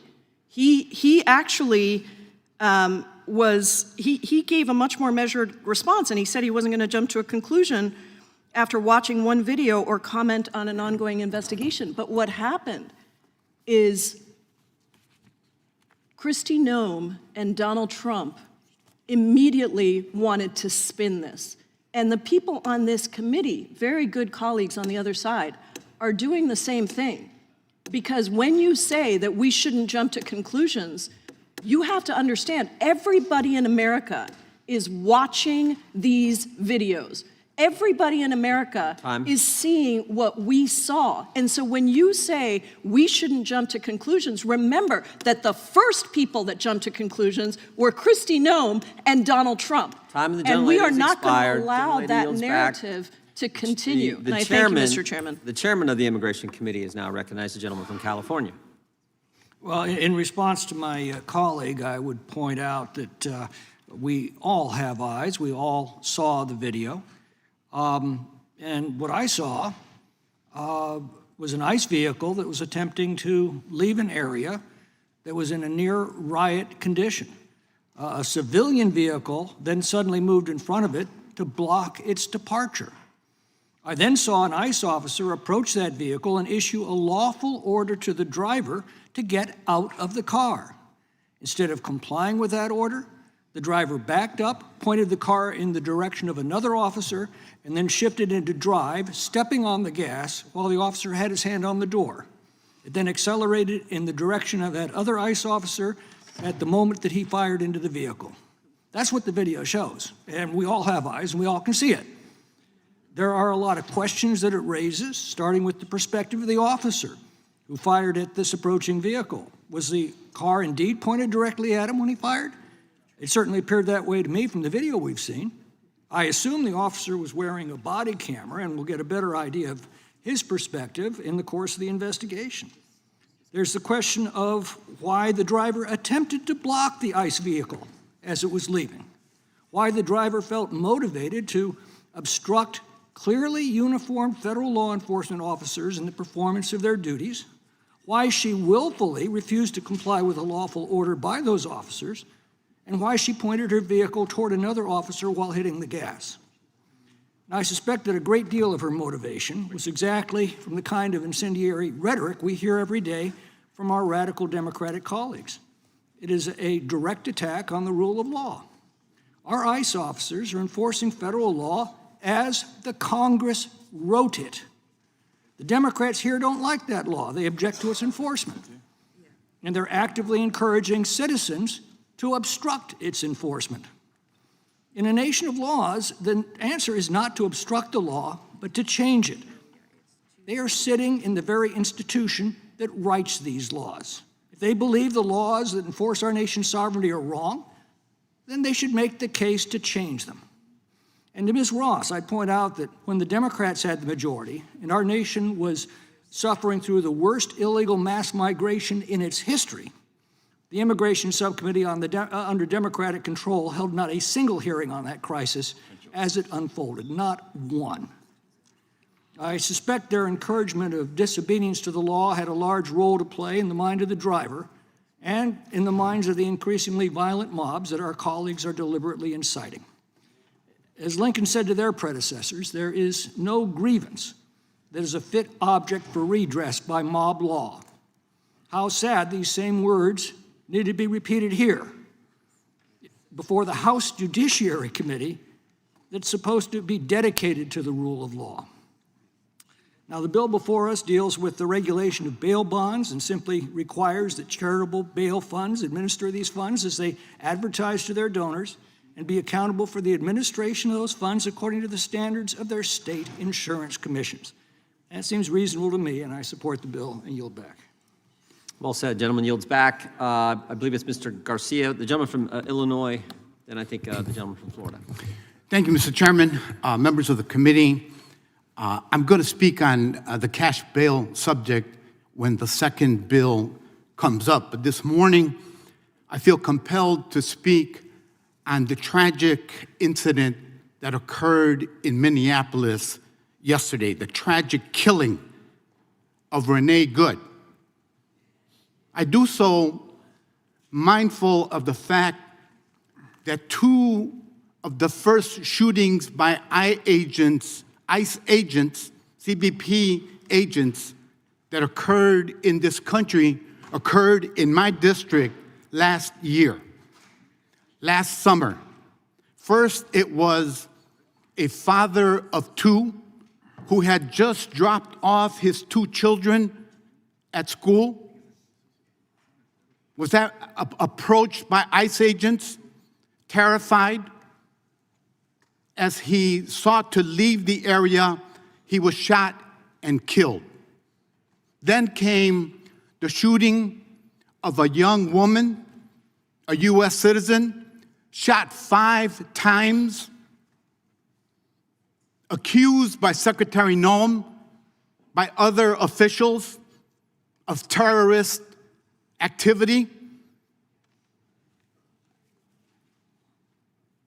Serious federal charges that could have resulted in decades of time in prison. She was a teacher. She is a teacher at a Montessori school. What happened with those charges? They've been dropped, as have other cases of serious charges that have been brought about in my community alone. Almost half of the charges against people have been dropped already. Why is this happening? Because the stated policy is to prioritize the removal of dangerous criminals from immigrant communities, but that isn't what's happening. What's happening is that the aggressive enforcement of legislation that's targeting certain communities is causing terror and grief and fear and trauma to hundreds of thousands, if not millions of people. It's happening because of the following. Rogue federal agents under the leadership of Secretary Noem, Tom Homan, Stephen Miller, are trampling on people's constitutional rights like we haven't seen in decades, perhaps in the history of our country. They are engaging in obscene ethnic and racial profiling. They are denying due process to people when apprehended. They are masked with military-grade weapons, cussing at people, ordering people to do things, treating people like dirt. U.S. citizens, lawful permanent residents, people under color of law, veterans. Why is this happening, this indiscriminate treatment of people in communities? And 5, I think it'll just seem weird what I'm going to say. the attempted deployments of the National Guard in certain cities and states, thanks to the intervention of the courts and the actions of Democratic attorneys general, that's been halted for the moment because it was unconstitutional, it was illegal. And lastly, the illegal denial of members of Congress to do oversight. We were prevented from doing that in Chicagoland. 4 members of Congress, we took our IDs, we had our pins, we identified ourselves. We were denied that. We had to wait for lawsuits that endured 6 months to have the ability to finally do our job and oversight. So this is why I speak out on this issue, because it's a terrible precedent in our country's history. It will be a shameful episode as we tell the history of America, because we've trampled on the Constitution. We've violated what has been established law in our country, and we've engaged in Gestapo tactics of federal agents that have been encouraged to violate the Constitution and trample on the rights of people in communities all over our country. I yield back. Gentleman yields back. Gentleman from Florida is recognized. Thank you, Mr. Chairman.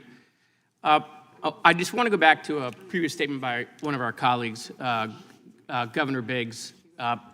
He said that Democrats have not tried to de-escalate the situation. You know, after the brutal murder of Charlie Kirk, which was domestic terrorism, okay, we tried to de-escalate. After the assassination attempt against the president, which was domestic terrorism, I was appointed to the task force to investigate that assassination attempt. We tried to de-escalate. After the anti-Semitic attack in Colorado, in which you put forward a resolution that included language about ICE's favorable role in that. 75 Democrats voted for that resolution, even though there was no reason to put that in there, but you did it to try to put us on the board. So this idea that that Democrats have said nothing, that we haven't tried to de-escalate, it's just not true. It's just not true. Now, it's not like you guys have any credibility on de-escalation. I mean, literally, we're not the ones who told tens of thousands of people to show up to the Capitol and run in here like a mob, and now you all tell people it never happened. You know, like, oh, that's not what the deal was. It's not like every day there isn't some sort of tweet that just escalates and escalates and escalates. And so, listen, I hope one day we could have a hearing on de-escalation. I would love to participate in a hearing on how we together de-escalate. But looking at one party and saying, you don't de-escalate, I mean, that's literally this dialogue on how we do bring down the temperature together. You know, I want to, we heard about this domestic terrorism thing, right? Domestic terrorism. That was the first thing we heard. I have a question. This is the person who within minutes of the shooting, went on TV and called it domestic terrorism. What, is she hiding her face like her ICE agents now? She can't show her face either? By the way, is this what the $800 billion went to? Every day we see her after there's some new tragedy in Homeland, she's wearing a different outfit with a different hat. I mean, come on, guys, she looks ridiculous. She's not just an embarrassment to the country. She's an embarrassment to you and the president. Okay, she deserves to be removed from her job by the president, and if not impeached, not just for her complete failures in Homeland, but her destruction of FEMA. She's not even running the department. You guys know this. You guys know she's not running Homeland. Your governors and you all, when you need your FEMA money, you don't call Noam, you call Corey. You know she's not running the place. She's a complete and utter embarrassment. By the way, every Homeland Secretary has come in front of this committee once a Congress. I'd like to know the date she's coming. When is she coming? When is she coming? When is she coming? By the way, do you know Pam Bondi has not come in front of this committee? Do you know she's the only secretary to not appear in front of a committee yet? When is she coming? What's the date on the calendar that she's coming? You know what? Let's make it easy. I want to make a motion to subpoena Pam Bondi. Second. To this committee. Third, fourth, fifth. How much are we going to... The gentleman is not recognized for that motion. However, the chair will advise as to the Attorney General coming for, as they do routinely. Mr. Chairman, thank you. But where is the Attorney General, the only secretary to not appear, okay, in front of a committee? The only one. We're into year 2 of this Congress, and we've not had the Attorney General in front of this committee. How much are we going to weaken Article 1 of the Constitution while you guys remain in power? I watch you twist yourself into pretzels trying to defend this, running away from previous statements, disagreeing with yourself, trying to defend the crap that's happening. And so I'll make a motion again to subpoena Pam Bondi in front of this committee. Second. The chair will again admonish that the gentleman is not recognized for purpose of the motion. The chair will also inform all of us that the Attorney General had agreed to come and was going to be here in October. Unfortunately, we had a shutdown. However, this committee is in the process of scheduling a return.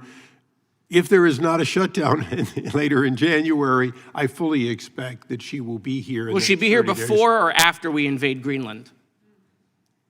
Well before, I would guess. Okay. And the gentleman yields back. The gentleman from California seeks recognition. For what purpose? To strike the last word. The gentleman is recognized for 5 minutes for that purpose.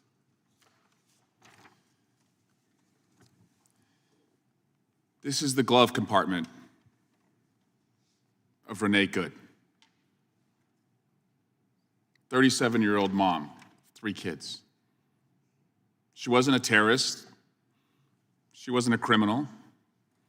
She was a mom. There's no weapon in that glove compartment. There's no knife, no gun, no explosive. There's stuffed animals.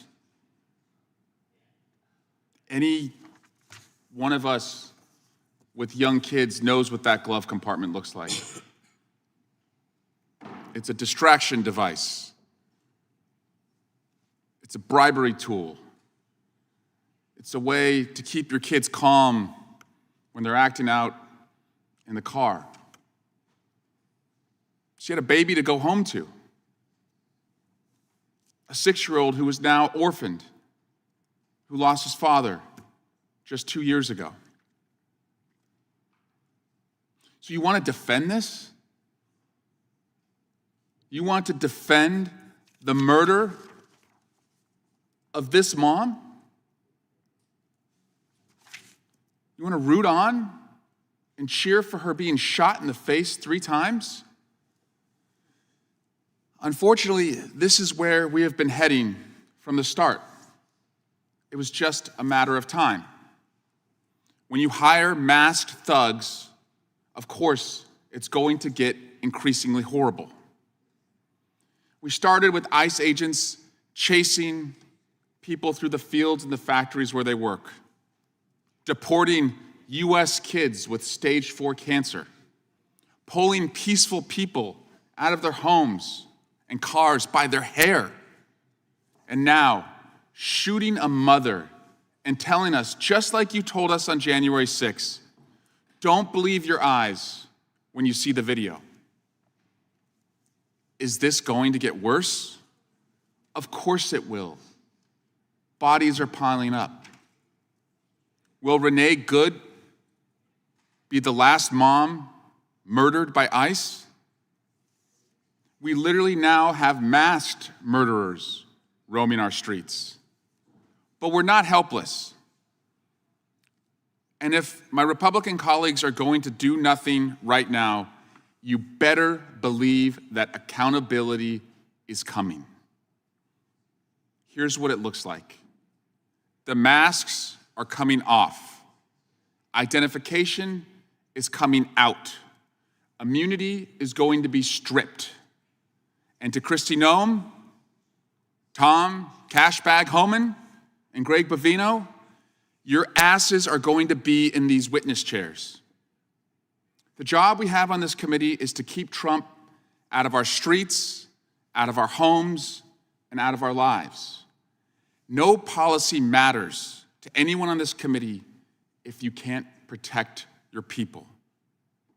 So people like Renee Good, an American citizen, a mom, doesn't get shot 3 times in the face, so she can go home to her 6-year-old child, and so we can go back to the country I know we are. I yield back. Gentleman yields back. Mr. Chairman, I have a unanimous consent request. The gentlelady will state her unanimous consent. I'd like to enter into the record this CNN news story. Minnesota Investigations Unit, FBI denying access. Without objection, Case so ordered. materials, refusing to work jointly on probe into fatal It ICE is not, shooting. the gentlelady has given the title, That's the and without title. objection, it shall That be is in the title, the Mr. record. Chairman. The entire thing is the title. Minnesota Investigations Unit, FBI denying access. Without objection, to case it'll be entered in the materials, record. refusing to work jointly on Who else probe seeks into fatal recognition? ICE shooting. The gentlelady from Texas is recognized to strike the last word. Yes, Mr. Chair, I'd ask to strike the last words. The gentlelady is recognized. Thank you so much. It is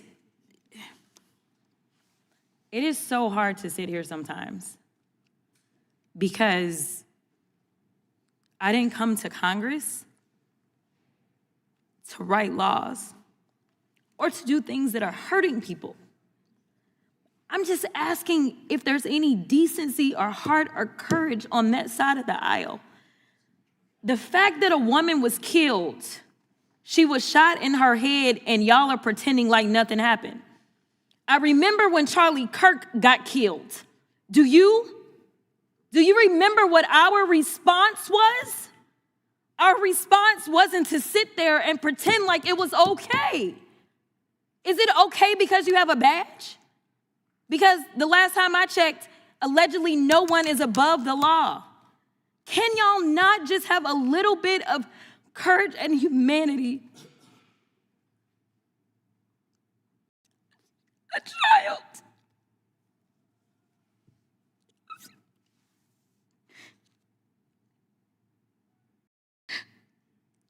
A child has lost her mom. And y'all want to pretend that it is okay. I am asking if there is anyone that will stand for the very people that elected us and sent us to Congress. You tell us things like, well, the immigrants are bad. And so we got to get all these bills because the immigrants are the ones that are causing the harm, they're bringing the crime. The mayor of Minneapolis told y'all to get the fuck out. Yet y'all are the ones, it is this administration that is bringing crime Mr. to Chair, their streets. That's what's happening. It's the third incident where somebody has dropped an F-bomb in this committee, Well, including the video. I'm sorry. Including the Are video your that we had to watch I earlier. Are your princess ears okay? Is it profanity? Well, but the you're princess more ears House upset of about my Representatives. words The than committee- you are about the fact that a woman Are you is The House dead. of Representatives. The gentlelady Are we will offending your suspend- princess ears? Are they that soft? All members will Well, maybe some of the suspend. kids out there. Mr. Chairman, it is the You're gentlelady's killing time. them. Kids. It is the gentlelady's time. Let's let her have Wait, her time. It is the gentlelady's time. Would you stop the clock for a moment? Okay, and That was the quote. I'll restore that. The chair will remind all members that the person controlling the time is not to be unreasonably interrupted.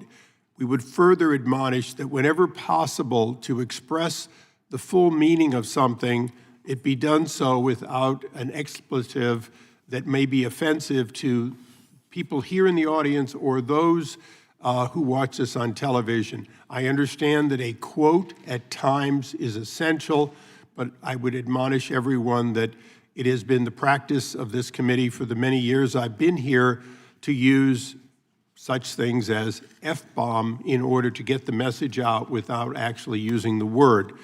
Notwithstanding that, the gentlelady will be recognized for this time plus an additional 20 seconds. The gentlelady may continue.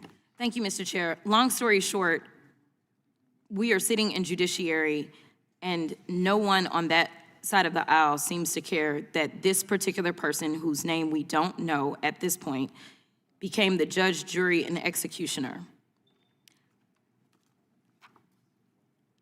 I don't know how you square that. And then we're sitting here literally in markup for a bail funds bill. When I first ran for office, it was in the midst of yet another lynching by law enforcement in Minneapolis. At that time, it was George Floyd. I remember working as a pro bono criminal defense attorney to help protesters that were being arrested. There were more than 600 protesters that were arrested in Dallas. There were churches that came together to make sure that there were bail funds. There were nonprofit organizations. And to explain how it works for bail, since we're in judiciary and we're writing the laws, and some people may not understand this, but those bail funds, those nonprofit organizations are not the ones that determine whether or not somebody gets bail. What they do is they help out poor people, which I know y'all are not interested in either. But they help out people that aren't rich and famous and have limitless amounts of money, like all of the Epstein defendants who somehow y'all can't find, even though y'all went and got Maduro. But it helps out those people to be able to get out of jail. Many of those people that if they spend just a couple of days in jail will then be thrust into straight up poverty because they will lose everything. Why it is that you want to criminalize people such as churches that are trying to help the poor because they understand what the Bible says, and they don't just say that they understand it or say that they love Jesus, but they decide that they actually put it into works because faith without works is dead. That is wrong too.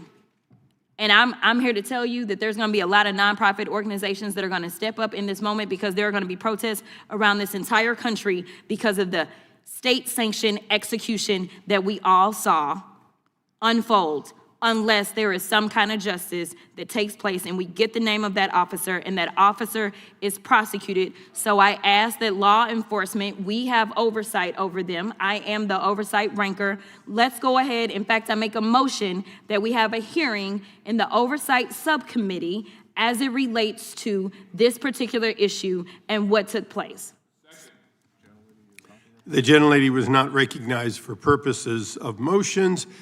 Does anyone else seek recognition? Seeing no others, the question now occurs on the adoption of the amendment in the nature of the substitute. This will be followed immediately by a vote on reporting the bill. All those in favor of the amendment in the nature of a substitute, say aye. Any opposed? No. In the opinion of the chair, the ayes have it. The ayes have it. No. We're going to go on to the bill. You can vote no on that. Okay. The amendment in the nature of a substitute is ordered. Okay. The question now occurs in voting in favor of reporting the bill as amendment. All those in favor say aye. Aye. Any opposed? No. In the opinion of the chair, we're not sure what it was. Can you call for a recorded vote? I would like to call for a recorded vote. A recorded vote being ordered. The clerk will call the roll. Mr. Jordan? Mr. Issa? Aye. Mr. Issa votes aye. Mr. Biggs? Mr. Biggs votes aye. Mr. McClintock? Mr. McClintock votes aye. Mr. Tiffany? Mr. Massey? Mr. Roy? Mr. Roy votes aye. Mr. Fitzgerald? Mr. Fitzgerald votes aye. Mr. Klein? Mr. Klein votes aye. Mr. Gooden? Mr. Gooden votes aye. Mr. Van Drew? Mr. Van Drew votes yes. Mr. Nels? Mr. Moore? Mr. Moore votes yes. Mr. Kiley? Mr. Kiley votes aye. Ms. Hageman? Ms. Lee? Mr. Hunt? Mr. Fry? Mr. Grothman? Mr. Knott? Mr. Onder? Mr. Smith? Mr. Harris? Mr. Harris votes aye. Mr. Onder? Mr. Schmidt? Mr. Schmidt votes aye. Mr. Gill? Mr. Gill votes aye. Mr. Baumgartner? Mr. Raskin? Mr. Raskin votes no. Mr. Nadler? Mr. Nadler votes no. Ms. Lofgren? Mr. Cohen? Mr. Johnson? Mr. Johnson votes no. Mr. Swalwell? Mr. Liu? Ms. Jayapal? Ms. Jayapal votes no. Mr. Correa? Ms. Scanlon? Mr. Neguse? Ms. McBath? Ms. Ross? Ms. Ross votes no. Ms. Ballant? Ms. Ballant votes no. Mr. Garcia? Ms. Kamlager-Dove? Ms. Kamlager-Dove votes no. Mr. Moskowitz? Mr. Goldman? Ms. Crockett? Ms. Crockett votes no. Ms. Scanlon, you are not recorded. Ms. Scanlon votes no. Mr. Jordan votes yes. Mr. Knott, you're not recorded. Mr. Knott votes yes.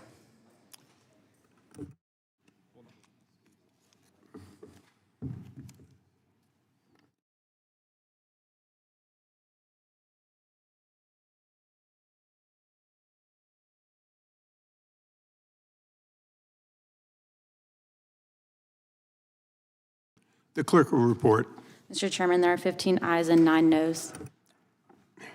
The ayes have it. The bill is ordered to be reported favorably to the House. Members will have 2 days to submit views. Without objection, the bill will be reported as a single amendment in the nature of substitute, incorporating all adopted amendments. The staff is authorized to make technical and conforming changes.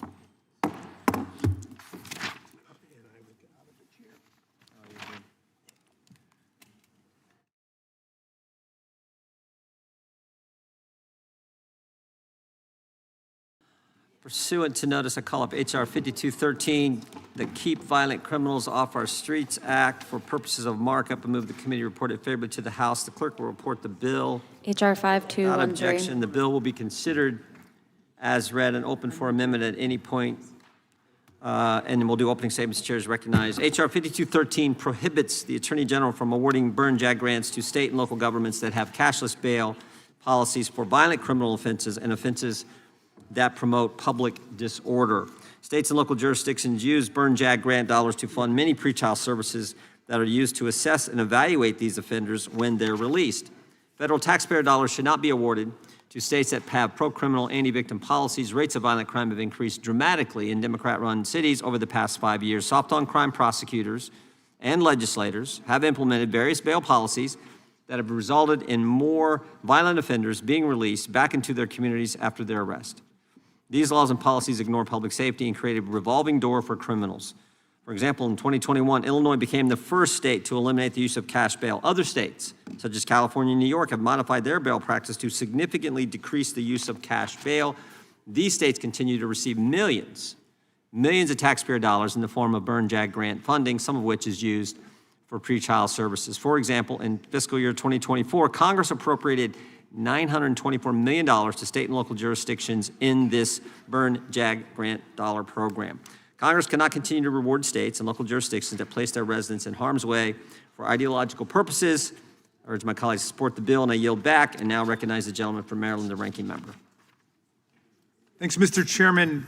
I strongly oppose the bill. H.R. 5213, which I understand will be renamed the No Federal Funds for Cashless Bail Act, should really be titled the Defund the Police in Dozens of American Jurisdictions Act. That's because it would prohibit states or localities that have reformed their cash bail systems from getting any funds from the burn jag program, the cornerstone of our federal public safety grant program, which supplies millions of dollars to police departments, prosecutors, and victim advocates across America to keep our communities safe.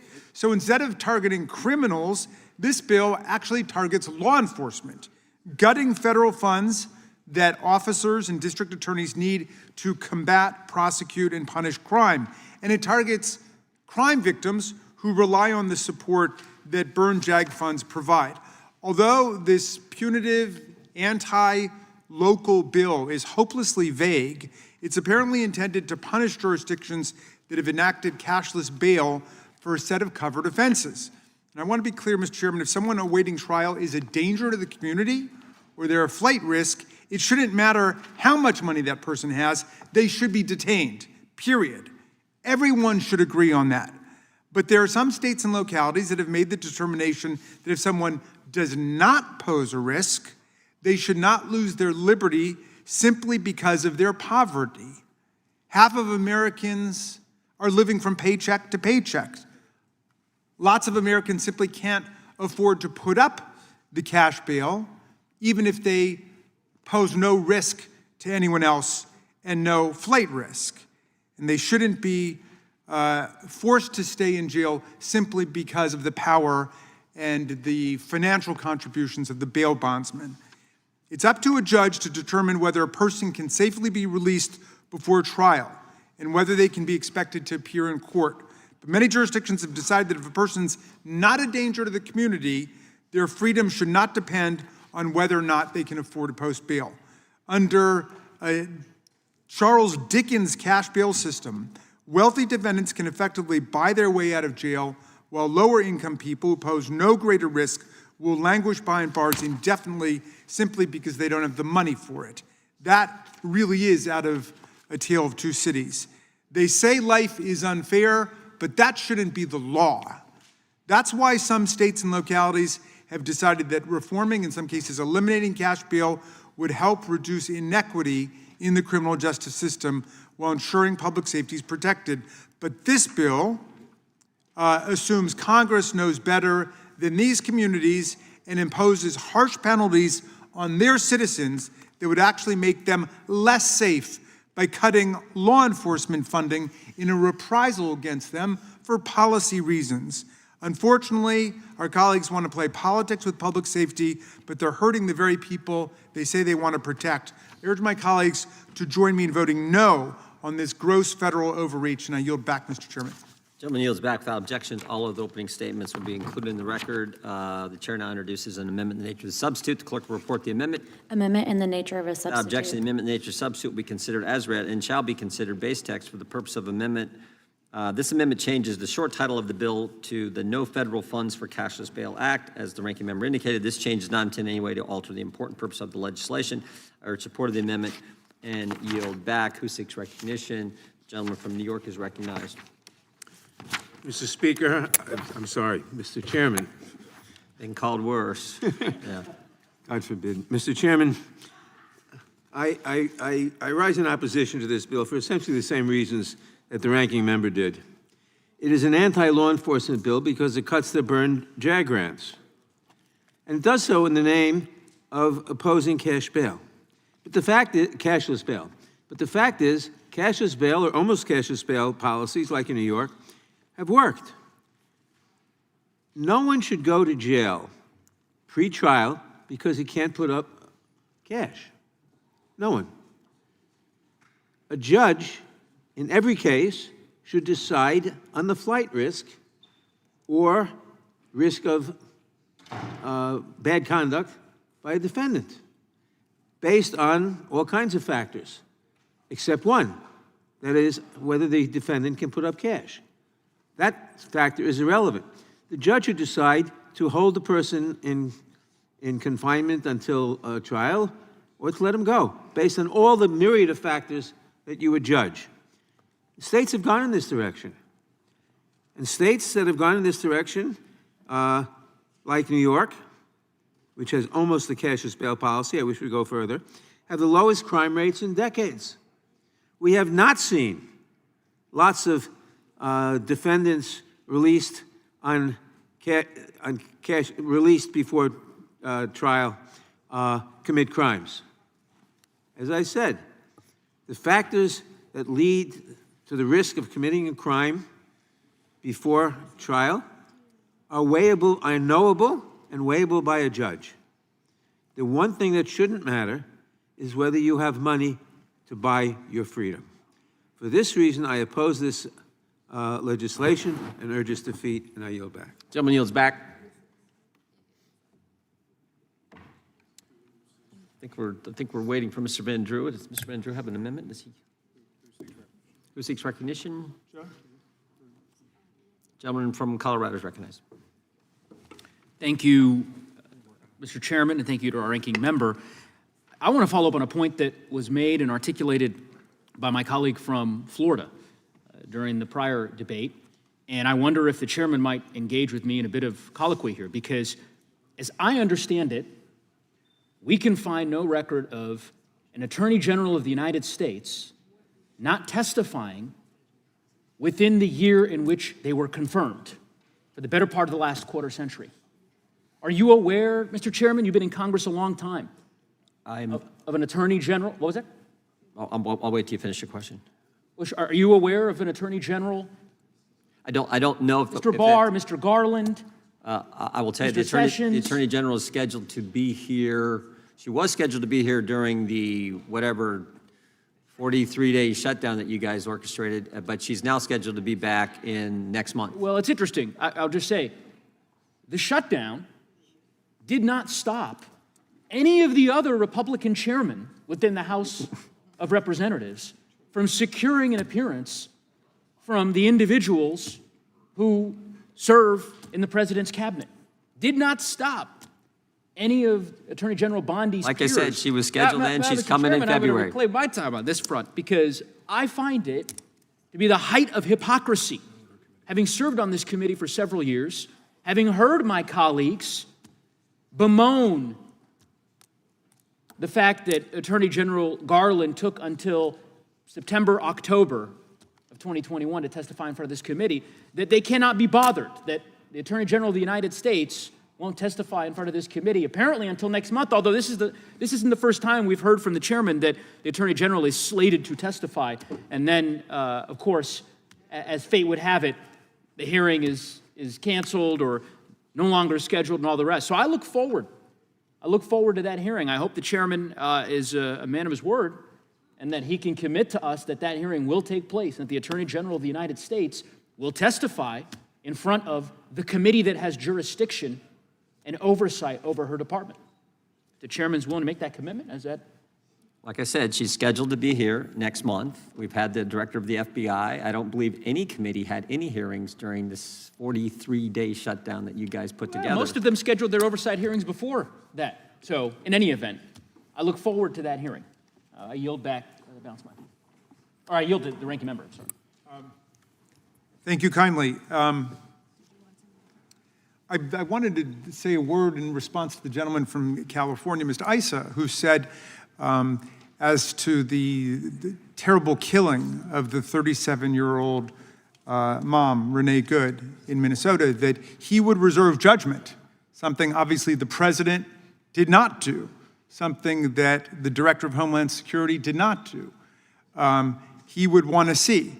And I appreciate the fact that he did not reject my suggestion to think about Ashley Babbitt, because there's some people who seem to think that the legitimacy of a police killing of a citizen should be based on the politics of the person who's killed, which is just outrageous and dangerous, okay? And so when Ashley Babbitt was killed, I said from the very beginning of that, there's got to be an investigation to see whether this was a lawful use of force or not. And there was an internal investigation in the Capitol Police Department that found it was a lawful use of force to defend both the officer and the members of Congress from the entering mob. And then the Department of Justice came to the exact same conclusion. Nonetheless, our colleagues and the Department of Justice took the position that there should be a $5 million payout to Ashley Babbitt's family, despite the fact that there were investigations exonerating the police officer in that case. Now what we've got is the president and the Homeland Security Department asserting peremptorily, summarily, that this was self-defense in this case, and in a way totally contrary to the evidence of our own eyes. If we're going to come to a snap judgment, then I'm with the people who are saying that was murder. If we're going to come to a snap judgment, if we're going to act like lawyers on the Judiciary Committee, then let's say, well, we will allow the investigation to continue and we'll allow there to be some just conclusions made. But nonetheless, from the standpoint of public safety, we've got to get in control of ICE. Thank you, and I yield back. Gentleman yields back. Gentleman from California is recognized. Thank you, Mr. Chair. If the politicians in my state at the state level had their way, then cash bail would have been abolished in California. There was a bill to do just that. It passed our legislature and was signed into law by our governor. But then the people of California weighed in. That measure was subject to a voter referendum that appeared on the ballot, and the people of California voted overwhelmingly, 56% of the vote, to overturn the law that had been passed by our legislature and signed by the governor to abolish cash bail. Because the people of our state are tired of this decriminalization agenda that has continued to lower the consequences for crimes and to take tools out of the hands of law enforcement and to allow for early release of dangerous offenders back into our communities. I'll add, incidentally, that history repeated itself last year when the voters of our state overwhelmingly overturned a measure that lowered the consequences for retail theft and drug crimes, despite the governor and the leaders in the legislature opposing this initiative last year. The people of California passed Proposition 36 to restore reasonable penalties with an overwhelming 68% of the vote. So to the extent that it's relevant to how anyone votes on this measure, I just thought it was worth noting that even in a left-leaning state like California, an overwhelming majority of the people believes that these policies of abolishing cash bail and the other decriminalization policies that have gone with it are completely reckless. And I think that this is a common sense measure to assure and do whatever we can to assure that these sort of reckless policies are not adopted throughout the country. I yield back. Gentleman yields back. Gentlelady from Pennsylvania is recognized. Thank you, Mr. Chairman. I understand that our Republican colleagues would much rather talk about cash bail today than about the fact that an ICE agent shot and killed an American citizen in Minneapolis yesterday, because that's what happened. A masked ICE agent shot and killed Renee Nicole Good, a 37-year-old citizen, a young mother in Minneapolis. This is a tragedy, apparently a preventable tragedy, and I'm heartbroken for her family, her loved ones, and her community. But I'm also angry and heartbroken for our country. How is it possible that we are doing anything else in this committee today? I completely endorse my Democratic colleagues' calls for an investigation, for hearings, because where is the accountability? That is Congress's job. Where's the response from this committee's leadership? The White House immediately branded Renee Good, this young mother, this American citizen, as a domestic terrorist and claimed she had violently attacked ICE agents. But soon thereafter, video footage and eyewitness testimony emerged that directly contradicted the White House spin. There's eyewitness testimony that the agents gave Renee Good conflicting directives and video evidence that she tried to wave the ICE agents around her car and steer around them. That's why it's all the more egregious and demanding of both condemnation and congressional investigation that the White House's first instinct was to manipulate the facts and smear the dead woman. And why it's all the more important that Congress meet its duty to examine ICE's abuses, its lack of training, its massive overspending. The implications of this incident go far beyond the tragedy in Minneapolis. 2 days ago, we marked the 5th anniversary of January 6th, an egregious act of political violence inspired by President Trump's unlawful attempts to overturn the 2020 election, when his followers violently attacked the U.S. Capitol, gravely injuring hundreds of law enforcement officers and threatening the lives of the Vice President, members of Congress, and the staff who work here. But when congressional Republicans let the President and his allies skate, let them evade accountability for inciting political violence against our Capitol and our Constitution, they opened the door for the killing of Renee Good yesterday. They opened the door for this administration's attempts to erase history. They opened the door for this president to pardon the hundreds of convicted criminals who attacked law enforcement officers on January 6th. They opened the door for this second Trump administration to send troops to American cities and unleash armed and masked federal officers to terrorize law-abiding communities. In 5 years, we've seen this president and his allies move from urging Americans to commit violence against our government to using government agencies to commit violence against Americans, to silence anyone who questions this White House or the legality of its dangerous agenda. It is long past time for Congress to assert itself on behalf of the American people and on behalf of our Constitution. What happened yesterday in Minneapolis was wrong, but it was the inevitable result of unleashing armed and masked federal agents on American streets to create political theater. This is wrong, and if you can't see that, then you don't belong here. I yield back. Will the gentleman let a yield just for a I second? will yield to Mr. Raskin. I just have some UC requests, Mr. Chairman. Gentleman can proceed. One is from dream.org, one is from Bail Project about HR 5213. And Without then, objection, they'll be entered in the record. and I have just have two others. These are the Minority Committee staff reports that I highly recommend to everybody on the committee. One is called Where Are They Now? The Perpetrators of January 6th and the Defenders of Democracy Who Stopped Them, which follows people from January 6th. And then 1 year later, Assessing the Public Safety Implications of President Trump's mass pardon of 1,600 rioters and insurrectionists. Without objection. I believe it's the gentlelady from Washington and then the gentlelady from California.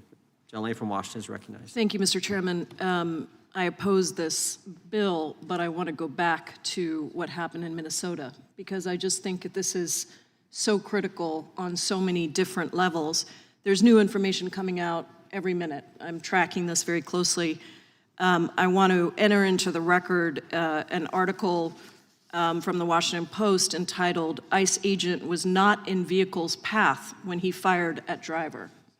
I also want to enter into the record an article from the New York Times that is titled, "Minnesota Officials Say They're Being Blocked from Investigating Fatal ICE Shooting." Without objection. And the reason I think this is very important is because we have video footage that is being shown across this country about what happened in Minnesota when Ms. Good was shot 3 times by an ICE agent as her car was being turned to move away. And we also have immediately, not days later, immediately, the Secretary of Homeland Security, who has billions of dollars at her disposal, taxpayer dollars, who has been using ICE agents to kidnap and disappear people across our cities, including US citizens, by the way, mass detention policies that have been ruled illegal by numerous judges across the country with no due process, which is what this committee is supposed to ensure that we have.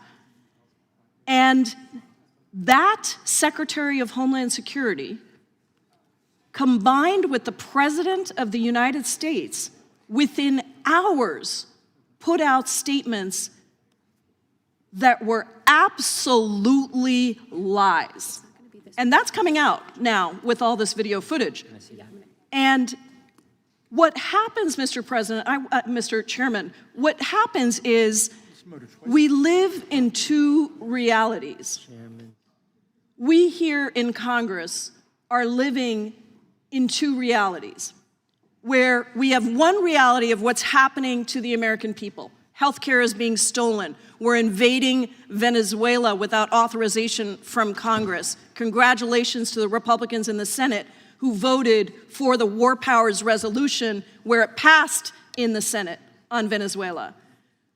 We are seeing a reality on television of an American citizen who was sitting in her car be violently approached by an ICE agent and then turning her car away and being shot 3 times. Not once, not twice, 3 times.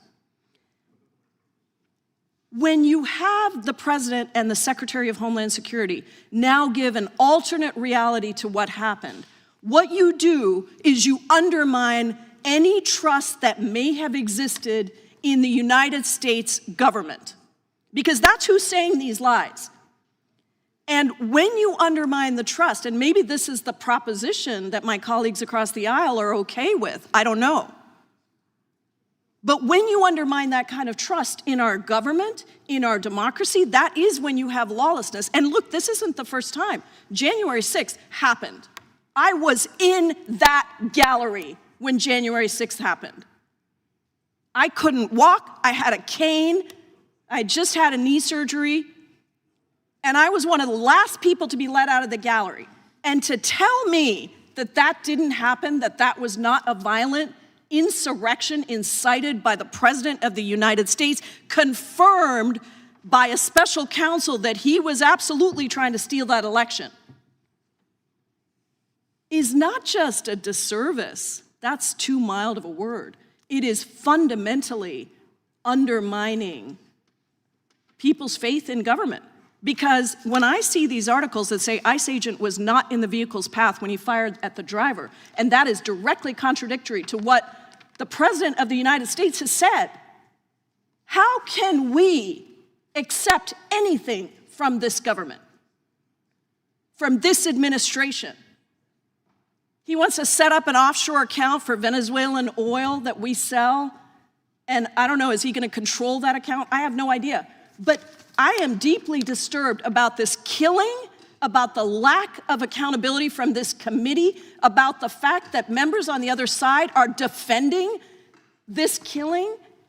And I think we have to think about the consequences to our democracy and to our judiciary system and to the trust in government. I yield back.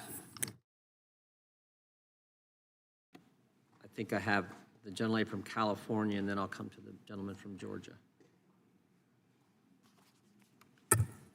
Thank you, Mr. Chair. I oppose this bill, and I am going to get to it in a minute. But I ask when the fever will break over there. Please let us know. And if we can help accelerate it, let us know how. You know, a woman, a mother, a daughter was killed on the streets of Minneapolis. And, you know, the callous disregard for the life is pretty potent, coming from this administration, from Kristi Noem, and from some folks on the other side of the aisle. And maybe that's because you don't know her. But I would just implore us all to consider if Miss Renee Good belonged to us, if she lived in our community, if she was a constituent in our district, if we knew her, if we worshiped with her. Think about it in those terms so that you can emote a little compassion, even if it's rented, for the fact that this woman was killed on the streets of Minneapolis. And I'm deeply alarmed that the FBI has taken over this case and has denied local law enforcement the opportunity to investigate it. But, you know, Kash Patel likes to party, so while we're discussing finding a time for the Attorney General, Pam Bondi, priceless, to come and be a witness before this committee, maybe we can bring back Kash Patel. Please. I want to go back to this bill, keeping violent criminals off our streets. And, you know, Tuesday was January 6th. We put, Trump put 1,500 violent criminals back on the streets, those folks that he pardoned. And some of them, before the pardon that they got, were violent criminals, okay? Here's their charges: malicious bodily injury, strangling assault on a family member, destruction of property, assault, soliciting a minor, possession of child pornography and sexual exploitation of a minor, sexual assault of a child, receipt of child pornography, aggravated sexual battery of a child under 13, DUIs, stalking, invasion of property, drug possession, rape. Will the gentlelady yield for a quick question? Yes. So thank you for referencing that. It's, you know, our report is devastating and everybody on the committee should read it. You're referring to some crimes that were committed before January 6th. That's true. But there were also crimes committed after January 6th. Amen, ranking member. I was getting to that. Please do. And after the pardon, there were also those who've gone out. I mean, you know, if the roles were reversed, we bet we'd have a Willie Horton ad every night on TV. Yes, we would. And to your point, after the pardon, these violent criminals came back on the street and committed more crimes. Let's get into it. Assault of multiple people, including a police officer, law enforcement, violating a peace order in 22 and in 25.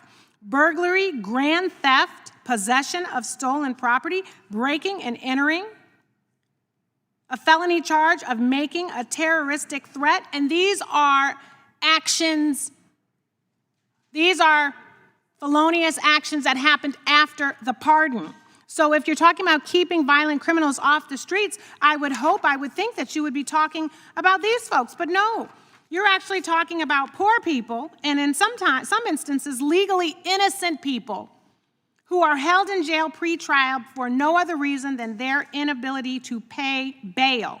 And I want to agree with my colleague on the other side of the aisle from California that states should be in control of their criminal justice system. My colleague wanted to reference the state of California. Well, the state of California actually was investing in reforms that, you know what they did? They cut down the cost of jail time, 1.4 million jail days because of the reforms. You know what that translates into? Saving taxpayer dollars.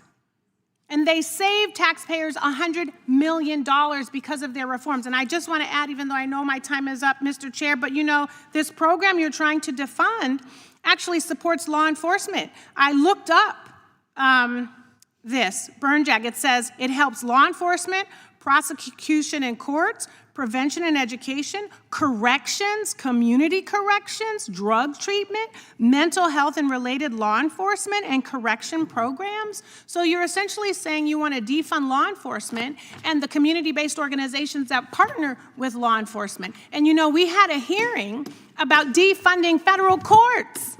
So we cannot speak out of both sides of our mouths, Mr. Chair, which is why I oppose this bill. Thank you, Mr. Chair. The gentlelady has expired. Thank The gentleman, Thank you. Gentleman from Georgia, then the gentleman from Florida. Thank you, Mr. Chairman. I move to strike the last Gentleman's word. recognized. Yeah, this bill, I just had it up, the Keep Violent Criminals Off of Our Streets Act, flies in the face of human decency and democracy.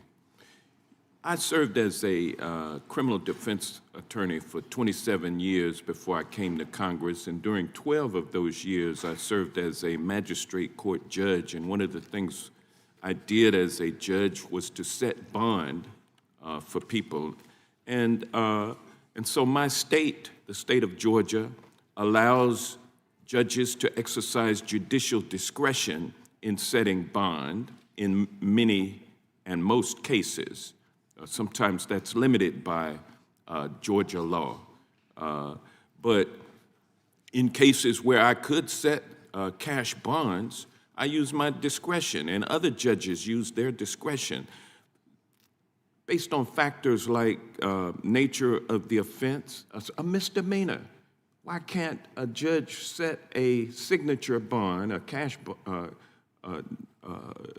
cashless bond?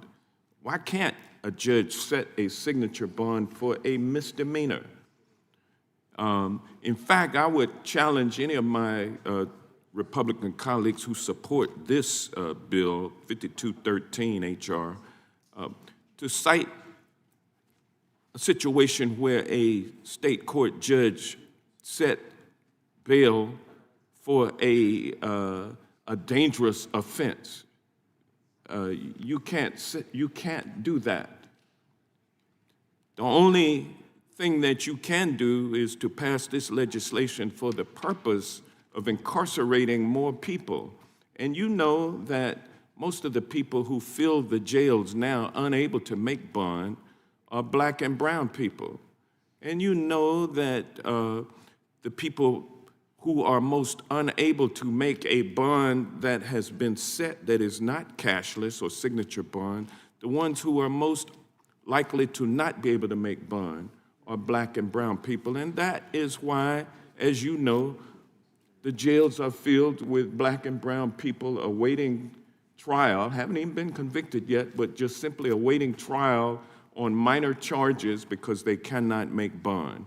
This bill would punish state and local governments for allowing their judges the discretion to set signature bonds.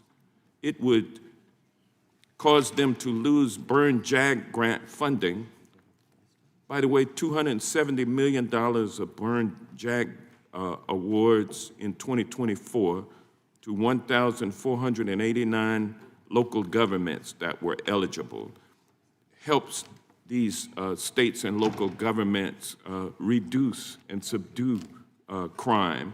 But you all want to take discretion away. Why is that? Got to tie it back to what happened to Renee Good yesterday. Peaceful protests, peaceful protesters. You want them to be locked up. You don't want them to be able to get out on bond if they're charged with disturbing the peace or some minor misdemeanor.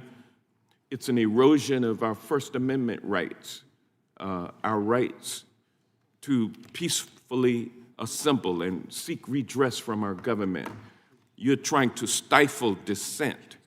You're in favor of shooting people, executing people on the street for minor traffic offenses. This is outrageous where our country is headed. As Donald Trump's net worth goes up $3 billion in a year, our First Amendment rights are going down and our streets are being flooded with ICE goons who are untrained and who shoot into moving vehicles. Did you see why it is against police procedure to fire into a moving vehicle? It's because that vehicle becomes a projectile itself, and it goes down the street, hits other vehicles, causes property damage, could have injured or killed human beings on the street. That's why you don't shoot into a moving vehicle. These were untrained agents, federal agents, and they have immunity from civil prosecution. And if they should be prosecuted in the state courts, it's likely that their attorneys will move to have the cases removed to federal court. And so we're setting up injustice here. Time of the gentleman has expired. HR 5213 is in keeping with that, and that's why I oppose it, and I ask my colleagues to do the same, and with that I yield back. Thank you, Mr. Chairman. Good to be with you from the break. I want to follow up on my colleague from Colorado who was following up on my question. You were in here for about 10 minutes, and I tried to subpoena Pam Bondi because she hasn't appeared in front of this committee. She's the only one in the cabinet who has not appeared in the House yet. And so I was told that's out of order. Before the break, you said that she'd be coming in January at a previous hearing, and now she's coming in February, which is fine. So I printed out the calendar of February, and I just figured, like, while we're here, we could just get it on our calendar. So February 11th. She's coming the 11th. That's my understanding. Perfect. Excellent. The 11th. Perfect. So, by the way, since you're on a roll, should I print out the other months so we can know when Noam is coming as well? Because the Homeland Security Secretary has always come at least once in front of Judiciary a term. So she's not going to come in February. I'll print March, April, May, June, July, August, September, October. And all you want. We'll work on getting the appropriate cabinet officials in front of the committee. We've had the director of the FBI. We will have the Attorney General in, 4 weeks. We will do our oversight like we're supposed to do our oversight. All right, thank you, Mr. Chairman. Appreciate it. I didn't expect to get that answer. I was going to go a lot longer, but you saw the calendar and you just spit out the 11th. When Mr. Neguse asked earlier, I knew it was early February. I just didn't know which day. We've been negotiating with when we can make it work. Their schedule, our schedule, when we're in hearings, when you're not shutting down the government. Now I know the key. Now we know it's the 11th. Now I know the key how to get stuff out of you. I just got to whip out a calendar, and all of a sudden, whip out a calendar, put a yellow tie on it. Will the gentleman yield? Perhaps we could get the gentleman's commitment not to shut down the government in February. Did those talking points go out to all of you this morning? Like, did everyone get the same talking point this morning? No, it's just a fact. We're back to the government shutdown? I mean, the American people and the media have moved past that. You guys are it was your government shutdown that prevented the appearance of the Attorney General before this committee. Look, I can do it too. Why did you it would be nice to get your commitment not to do that again. American people? I can do it too. Why did you take health care away from the American people? You invaded Venezuela, so we stopped talking about affordability. I mean, I can do this too, guys, all day. Mr. Moskowitz, would you yield? No, I'll end it in. No, I the want chair- you to yield to me. Well, I'll end my moment since the chairman gave me the 11th. So. Well, you can yield to the, it's your Oh, time. sure, You can since yield if said you I'll want. yield, I will Okay. yield to Ms. Crockett. Okay, thank you so much. There's a lot of conversation about shutdown, and I'm curious to know if you can answer just a couple of questions for me. Who currently controls the Senate? Who currently controls the Senate? Answer the question.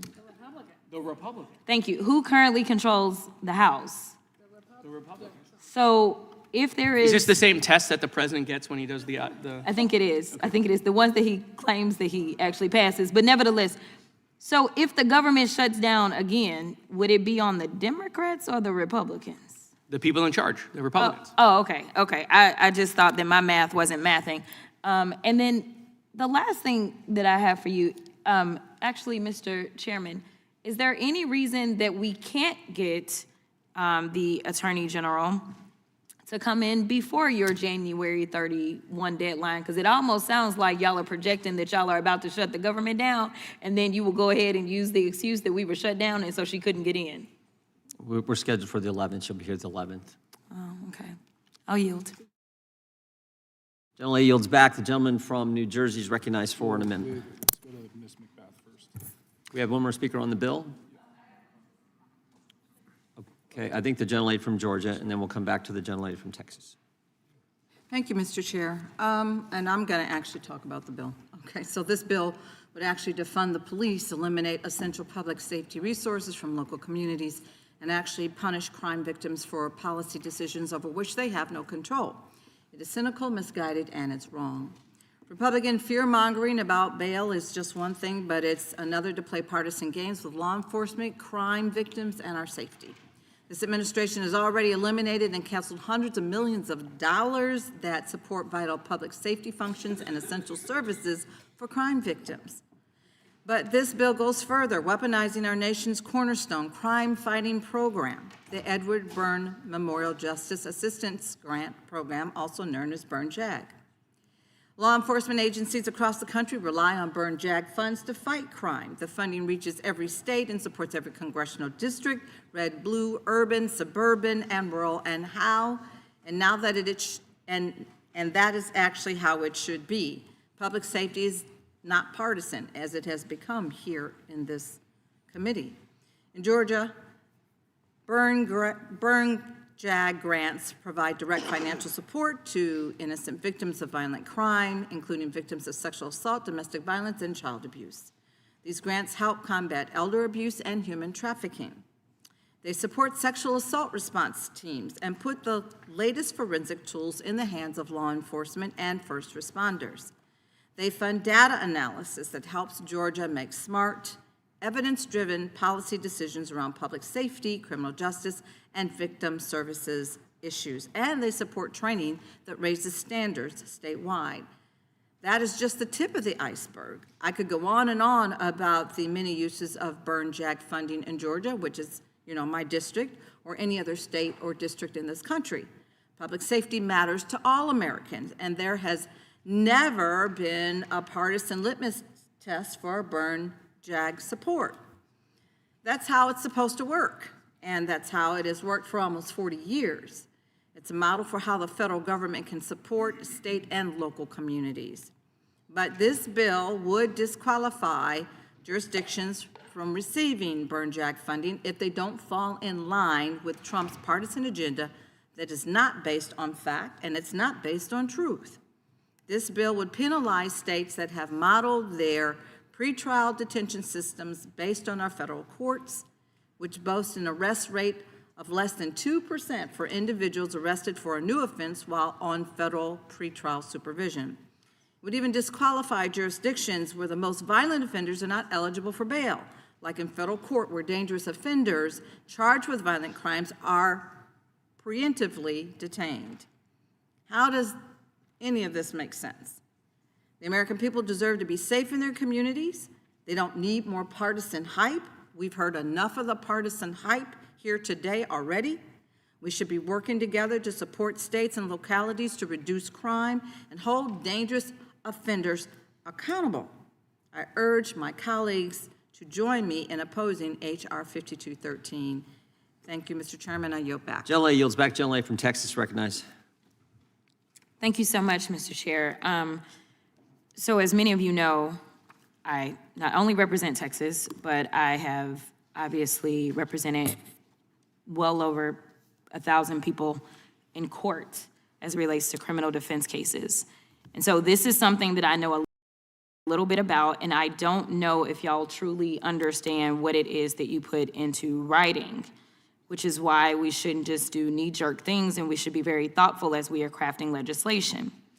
So some of you may or may not know that both Texas and Tennessee are pursuing constitutional amendments to allow judges to deny bail for more violent crimes, moving beyond current limits where bail can often only be denied for capital offenses, kind of like what that ICE officer committed, because usually when you execute somebody that way, you could be charged with a capital offense. And so in a state like Texas, it is already a situation where that kind of officer should be soon to be defendant would actually then go in before a judge, that judge would arraign him, and then that judge would make an assessment. And just because you're charged with capital murder doesn't necessarily mean that you are going to be denied bail, but that is such a serious offense and serious accusation that constitutionally it is one that has been historically justified as a means to hold someone without bail.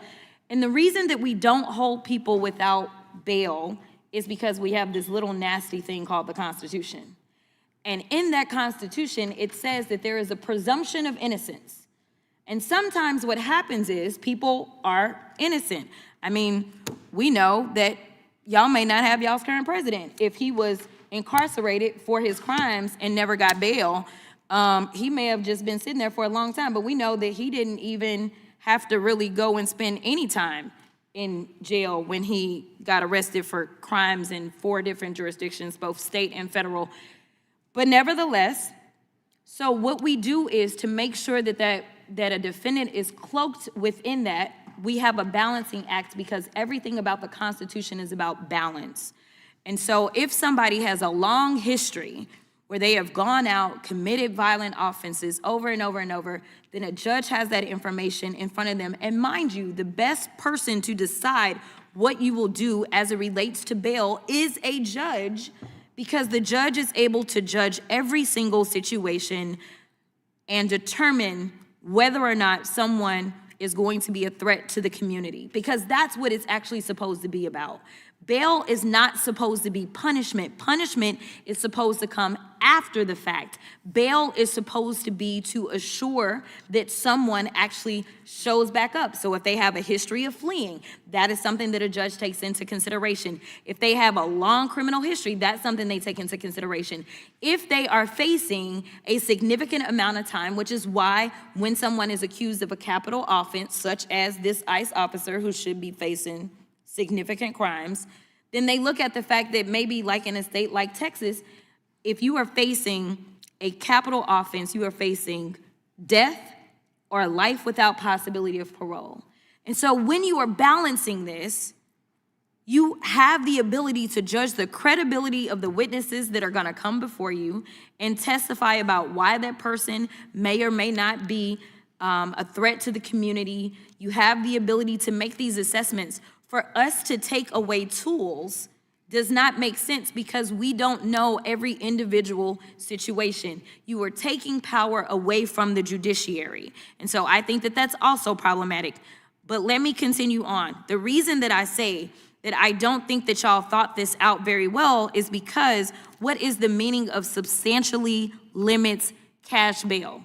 Because when Texas and Tennessee decided to go in, they decided to limit how many people could actually get cash bail. They have decided that they want to deny even more people cash bail. So you may end up cutting off funds to Texas as well as Tennessee, because they literally are in the process of changing the Constitution to actually limit how many people qualify. So you may want to go back and read your language, or it's okay if Texas doesn't get the money because, we got a surplus. So anyway, I will yield my time. Gentlelady yields back. Unanimous consent request from the gentlelady from Georgia.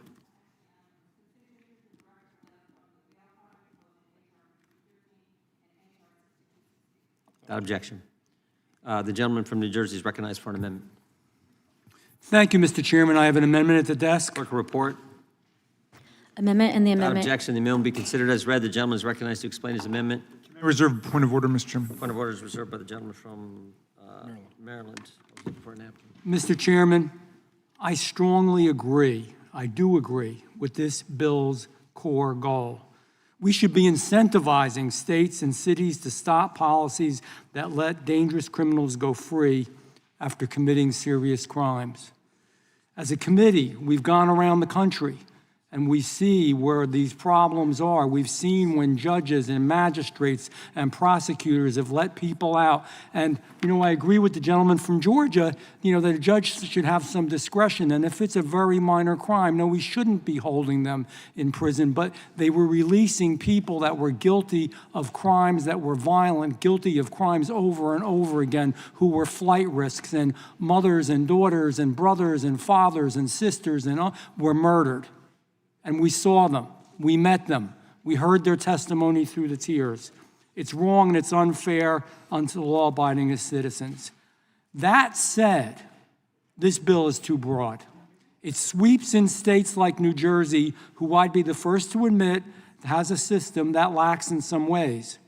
But while New Jersey has sharply reduced the use of cash bail, the state has not eliminated it. And it allows judges to retain the ability to detain dangerous individuals pre-trial. The distinction matters a lot. We have to do this surgically. We have to use a scalpel and not a sledgehammer.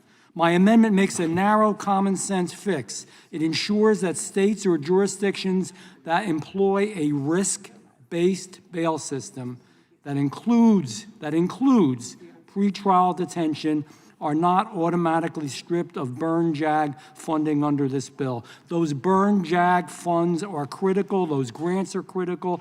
They are heavily relied upon by local law enforcement in my district and in every district throughout the United States of America. I have heard from the FOP, the PBA, the state troopers, and the list goes on. Real people doing a real job, good police officers. These are men who may not even always like what their state has done, but they should not be punished, and they want to keep their communities safe. If we cut off this funding, we make it actually harder for them, not easier for them, to do their jobs and keep New Jerseyans safe. This amendment preserves the bill intent to go after jurisdictions that have truly and fully, completely abandoned public safety, while avoiding the unintended consequences for law enforcement in states that maintain at least some meaningful safeguards. I urge all members to vote yes on the adoption of this amendment, and Mr. Chairman, I yield back. Gentleman yields back. Recognize the ranking member, and then I'll make a statement. Mr. Chairman, this is the first I'm seeing it, and I'm wondering if the distinguished gentleman from New Jersey would yield to a few questions about it. I will yield, yes. As I understand it, the amendment establishes a carve-out essentially for New Jersey. And I don't want to interrupt you right as you start. It is not just for New Jersey. This would affect some other states as well. States that do allow pretrial detention, states that do give the judge the right also clearly to do that. And in New Jersey, which happens to be my state, that right exists. It's not used often, but it is used. And I believe that's important because for states like that, I don't think that you should remove their JAG, the burn JAG funding, which is really important. Yeah. Well, and this is why we oppose the bill, because as you're saying, the JAG funding is extremely important for all of our communities and all of our jurisdictions. When you say it's not used that often, I'm afraid I don't understand the import of that statement. As I took it, this is New Jersey's system. New Jersey has moved away from cash bail and uses a risk-based bail system in every single case. Isn't that right? That is correct. The system that they use is one that has allowances in it, though, for those areas that I just discussed. In other words, it allows you to detain people when you should. Look, this would all be good if we had good judges and good magistrates that did their job all the time. I'm talking around the country. People have been released over and over again that should be. And in those jurisdictions where they completely... All right, you know what, I'm going to come back to you. Let me just reclaim my time so I can at least expound a little bit of where I am on this, and you can respond to it. It seems to me that we have proven well that the purpose of bail is to guarantee the appearance of the defendant at trial, to prevent flight risk, and to prevent any security risk that the person might pose to the community. In that case, whether the person is destitute and can't pay anything, or they're a multi-billionaire, or they're Jeffrey Epstein and they can put up the money easy, it should make no difference. So I don't understand why all of this fervor has been mobilized against cashless bail. That's not the issue. We should make sure that bail decisions are being based on the risks of the person to the community, or the risk that the person will hit the road and not show up in court. So I'm very drawn to the gentleman's amendment for New Jersey and any other states that might be in a similar posture, but it completely unravels the logic of the bill itself. Because the bill itself is attacking jurisdictions that have said they don't want bail to be a question of money and how wealthy you are or how poor you are. And so we're just mixing apples and oranges. You take that point off of the table and you're saying, well, yeah, we're not using wealth in any way, we're just using risk. Fine, let's do that. If we want to be imposing a federal straitjacket on all of the states to be doing something that we want them to do in this field and threatening them with a Godfather offer to cut off their JAG fund money, let's do it for making sure that they're using a risk-based system. But why are we targeting the ones who have decided that cash bail doesn't help? Yeah, so in other words, I just think the logic of your amendment is to dissolve the entire bill. It is not, and it's clear in the way that I say it.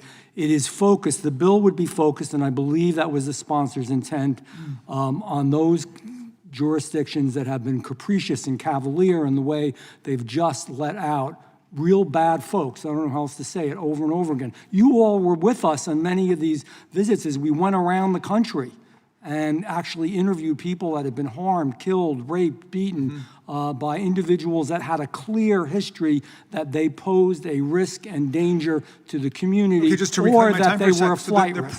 the problem there is they're not paying attention to risk. The problem is not that they're failing to charge someone $50,000 or whatever.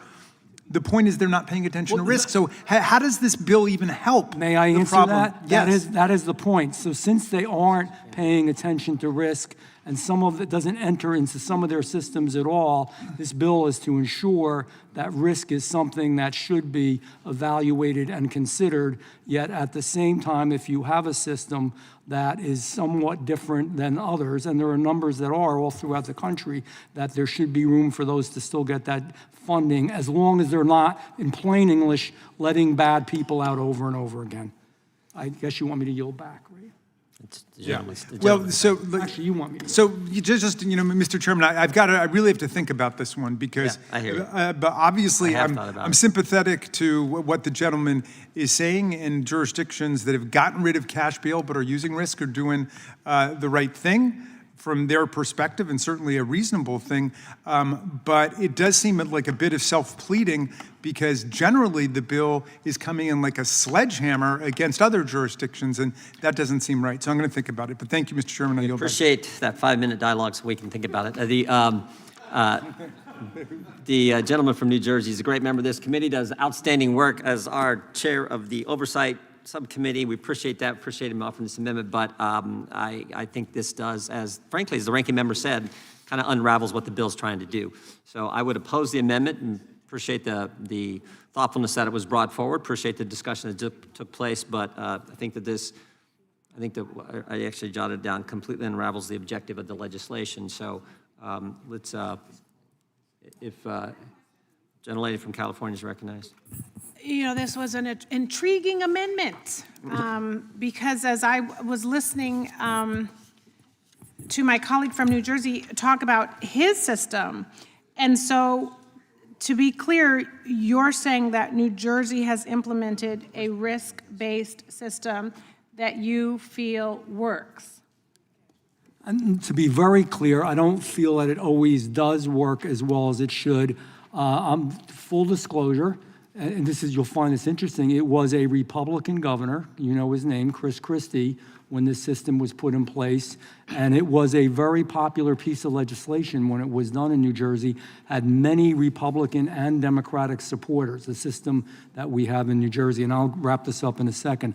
I had a lot of serious questions. I sat on the Budget Committee where this actually went through and had some concerns. And I think we could have done more and done a little better. But I don't think it's so bad that they shouldn't get the funding. It is the police that asked me for this. Yeah, so I'm going to cut you off because it's my minutes, but I like what you said because, you know, obviously nothing is pure, but it sounds like more often than not, this risk-based system works. And, you know, we actually have a system like this in the liberal haven of San Francisco and also in the liberal bastion that is Los Angeles. And to your point, these systems work as well because you are integrating conditions of release, judicial discretion, and assessment tools.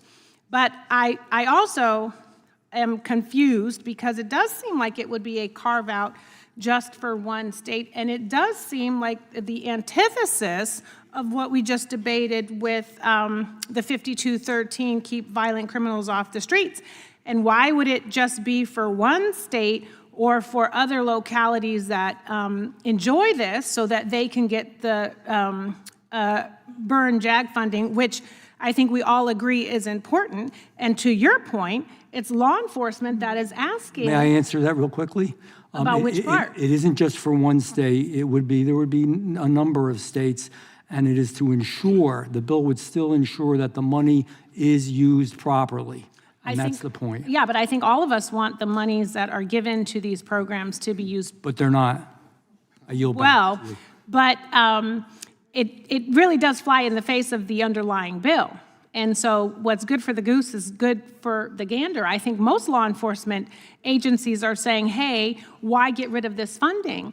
That goes to support the courts, it goes to support prosecution, it goes to support mental health with our community-based partners that we're working with to make our communities more safe. It does all of the things that if you care about safer cities and communities, you would want. And so it should be funding that all states have the opportunity and the eligibility to enjoy. I think that's what sort of boggles my mind. I certainly am not one of those people that says, give the money only to California and don't give it to New Jersey. If New Jersey has some systems that are working, that have been voted on by the people. Real quickly, I wouldn't say that either. And I haven't yielded to you, sir. I actually wanted to yield the rest of my time to my ranking member, and then he can probably ask you the questions. I do like your orange tie, though. Thank you very much, distinguished gentlelady from California. Look, first of all, the New Jersey system that was adopted by Governor Christie, the cashless bail, risk-based system adopted by Governor Christie, has been working, as I understand it. There's an interesting report from the Brennan Center for Justice on bail reform and public safety on evidence from 33 different jurisdictions.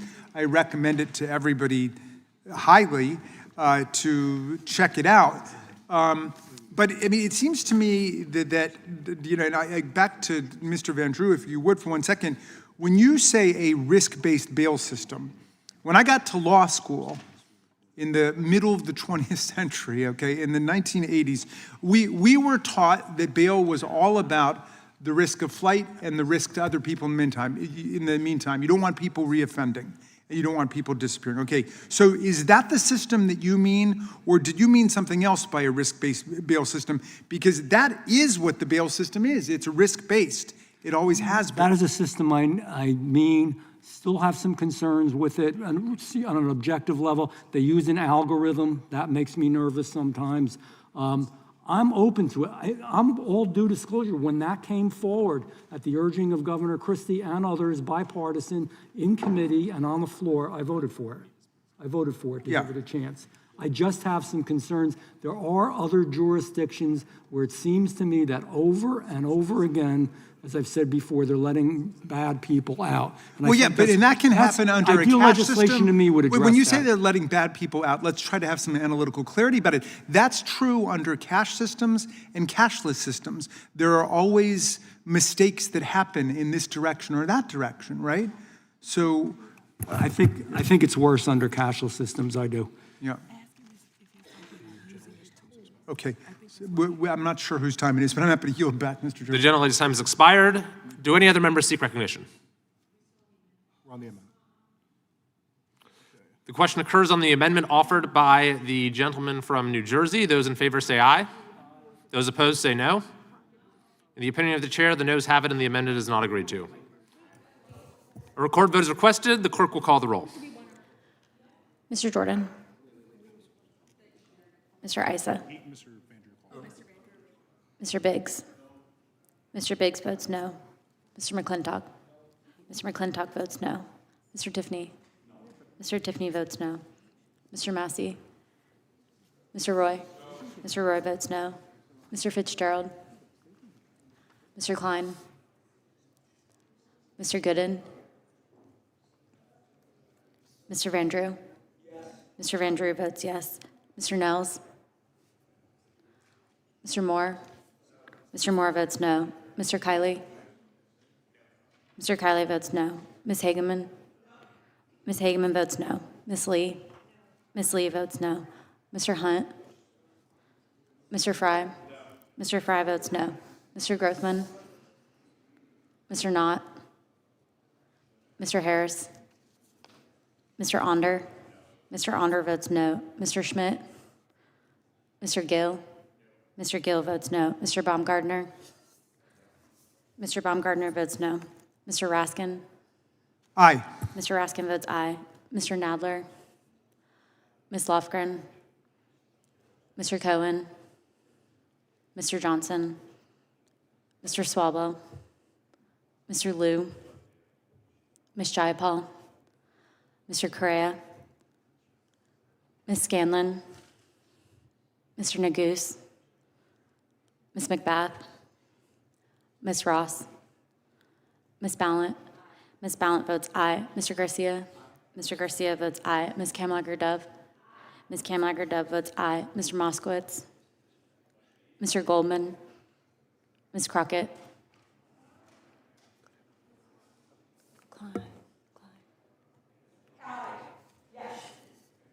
Ms. Ross votes yes. Mr. Klein votes no. I don't have him. Mr. Nadler, you're not recorded. Mr. Nadler votes aye. Mr. Schmidt? Mr. Schmidt votes no. Mr. Gooden votes no. Ms. Scanlon? Ms. Scanlon votes aye. Ms. Crockett, you're not recorded. Ms. Crockett votes yes. Mr.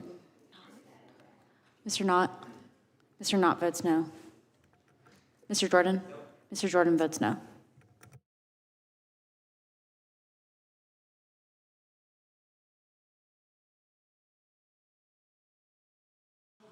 Have all members voted?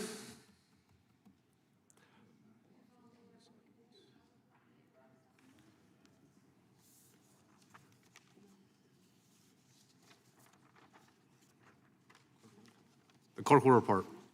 Mr. Chairman, there are 9 ayes and 17 noes. Noes have it, and the amendment is not agreed to. The question is on the amendment, the adoption of the amendment in the nature of a substitute.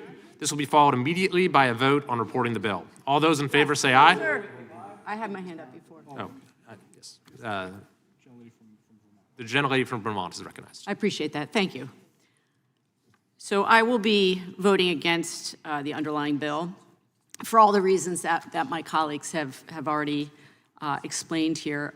I want to go back to what we were talking about before, because I keep thinking about how many constituents that I've heard from in the last 24 hours about this incident in Minnesota, and how people are feeling incredible shock and outrage. And Václav Havel, who was a Czech dissident, he talked a lot about the dangers of lying. And he said, lying can never save us from another lie. And it is horrible to watch those videos of Ms. Good being killed. It's horrible to watch how there were numerous moments when it could be de-escalated, and that didn't happen. But to me, one of the most horrifying aspects of this is that within a very short amount of time after this, you had members of this administration at the highest levels lying about what happened. And even as we've been in here, Secretary Noem has been giving a press conference, and there are things that were said that are very disturbing. She doubled down on the lie that this officer was seriously injured.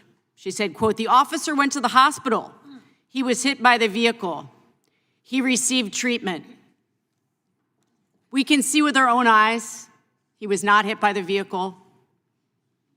We can see with our own eyes that he was on scene for a very long time after the shooting."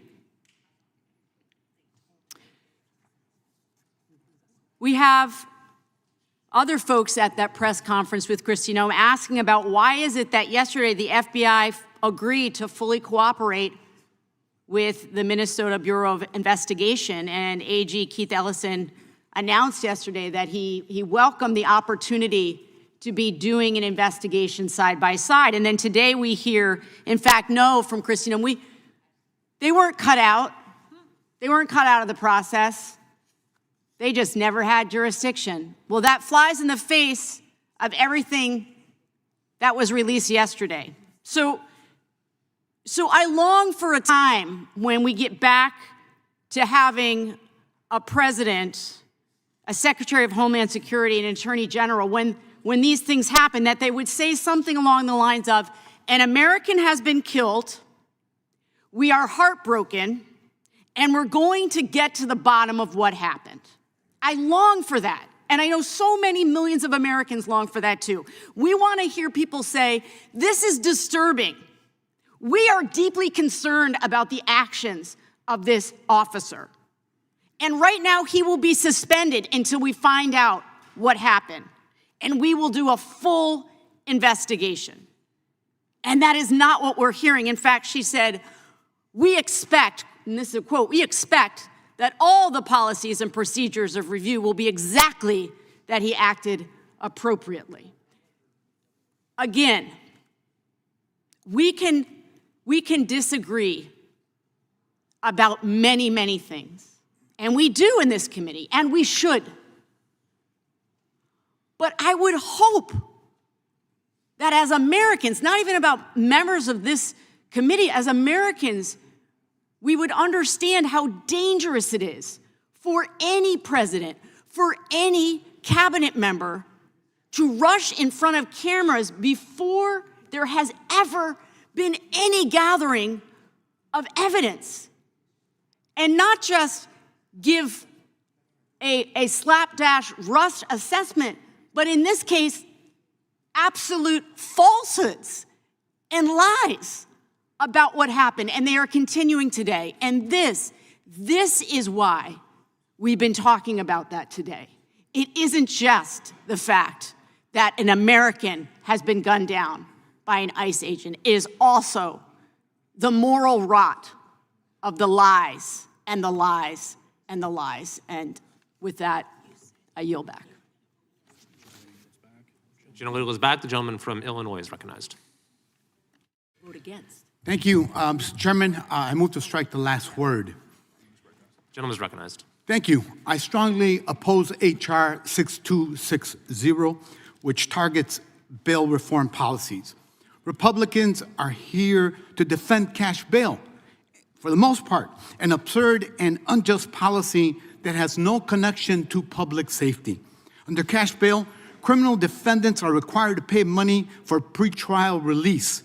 They've not been convicted of any crime, and a judge has deemed them eligible for release, but they can't pay up, so they sit in jail until their trial. Cash bail doesn't keep dangerous people in jail, it keeps poor people in jail. It's flooded our jails with pretrial defendants who do not pose a security risk but cannot afford bail. So bail reform is a necessary and common sense solution. Pretrial release should be determined based on safety. Judges should have a big word in it and not access to cash. We need substantive hearings, data-informed decisions, and pretrial supervision and services which keep communities safe and ensure defendants attend court hearings. That's why I worked on this issue as a Cook County Commissioner and helped advance reforms to money bail. And it's why I'm so proud that Illinois became the first state to end the use of cash bail as a condition of pretrial release. No amount of propaganda and fear-mongering by Republicans can change the facts. There's no evidence that bail reform increases violent crime. None. There is substantial evidence that cash bail fails to ensure court hearings and improve public safety. In 2 years since Illinois passed the Pretrial Fairness Act, violent and property crime have significantly decreased. There has been no significant change in the rates of people failing to appear in court or being charged with new offenses while awaiting trial. And it's especially hypocritical for Republicans to champion cash bail since it contradicts values they claim to hold. How does conditioning release on wealth protect liberty and limit government coercion? Why is it fiscally responsible to force taxpayers to fund pretrial incarceration of people who do not pose a threat to the community? How are you protecting states' rights by conditioning burn JAG funding on policy changes you want? That's why the Cato Institute and other conservative groups oppose cash bail. But Republicans pay lip service to those values and then betray them for selfish political gain.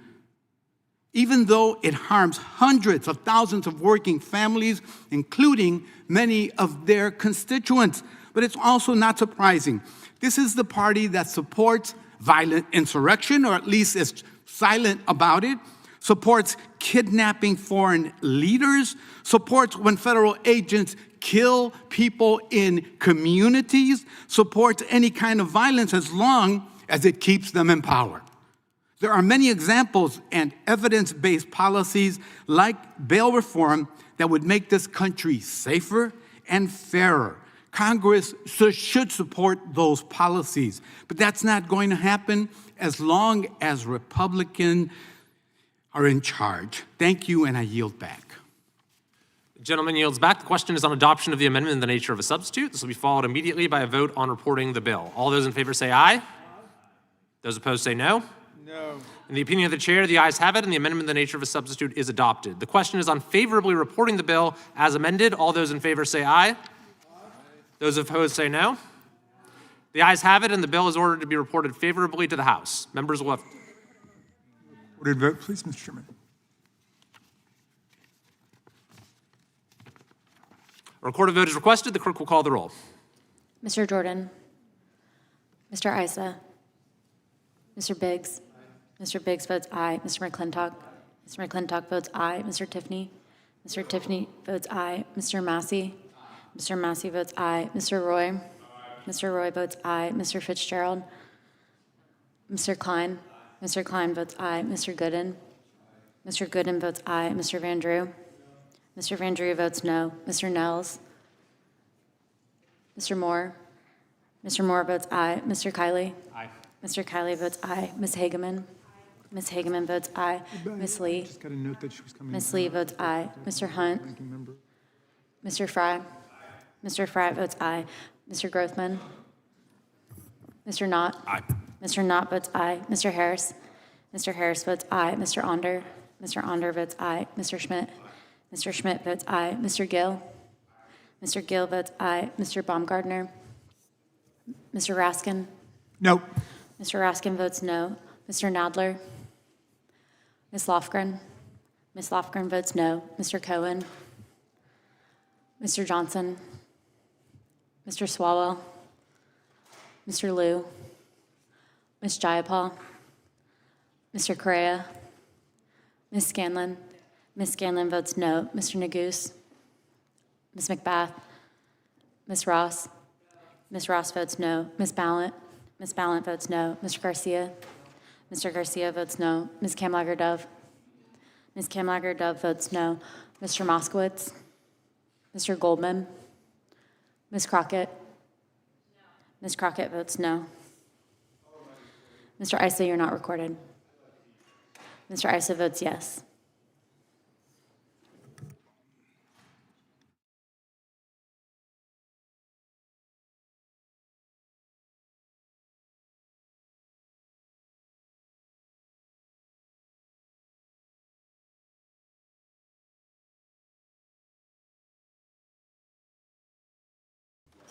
Mr. Baumgartner votes yes.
Mr. Nadler?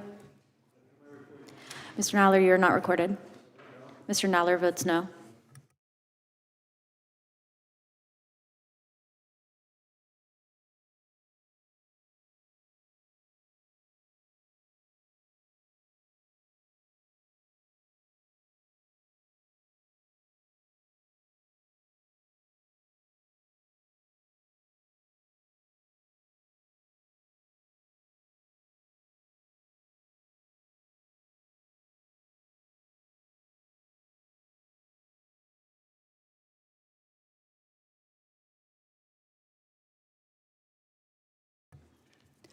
Mr. Jordan votes yes.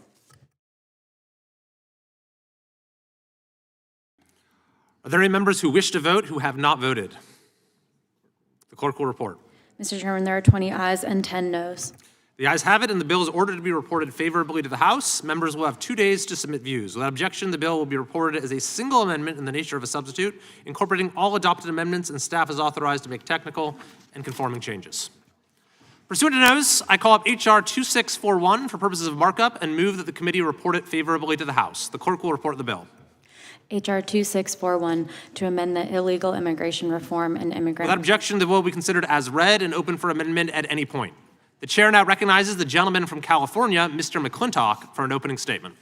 Thank you, Mr. Chairman. Last month, the Democrats' witness at our Immigration Subcommittee hearing on temporary protected status said that employers should be held accountable for illegal hires. Well, we agree completely. For 4 bitter years, the Democrats flooded our country with cheap, illegal labor, driving down the wages of American workers. This was the biggest illegal mass migration in history, aided and abetted by the Democrats' open border policies. During those years, the real wages of American workers declined as a result of these policies. Well, now we are engaged in the biggest legal mass deportation in history, despite the vicious and often violent street mobs incited and encouraged by some of our Democratic colleagues. An estimated 2.5 million illegal aliens have either self-deported or have been forcibly removed. It's no coincidence that real wages of American workers are rising once again.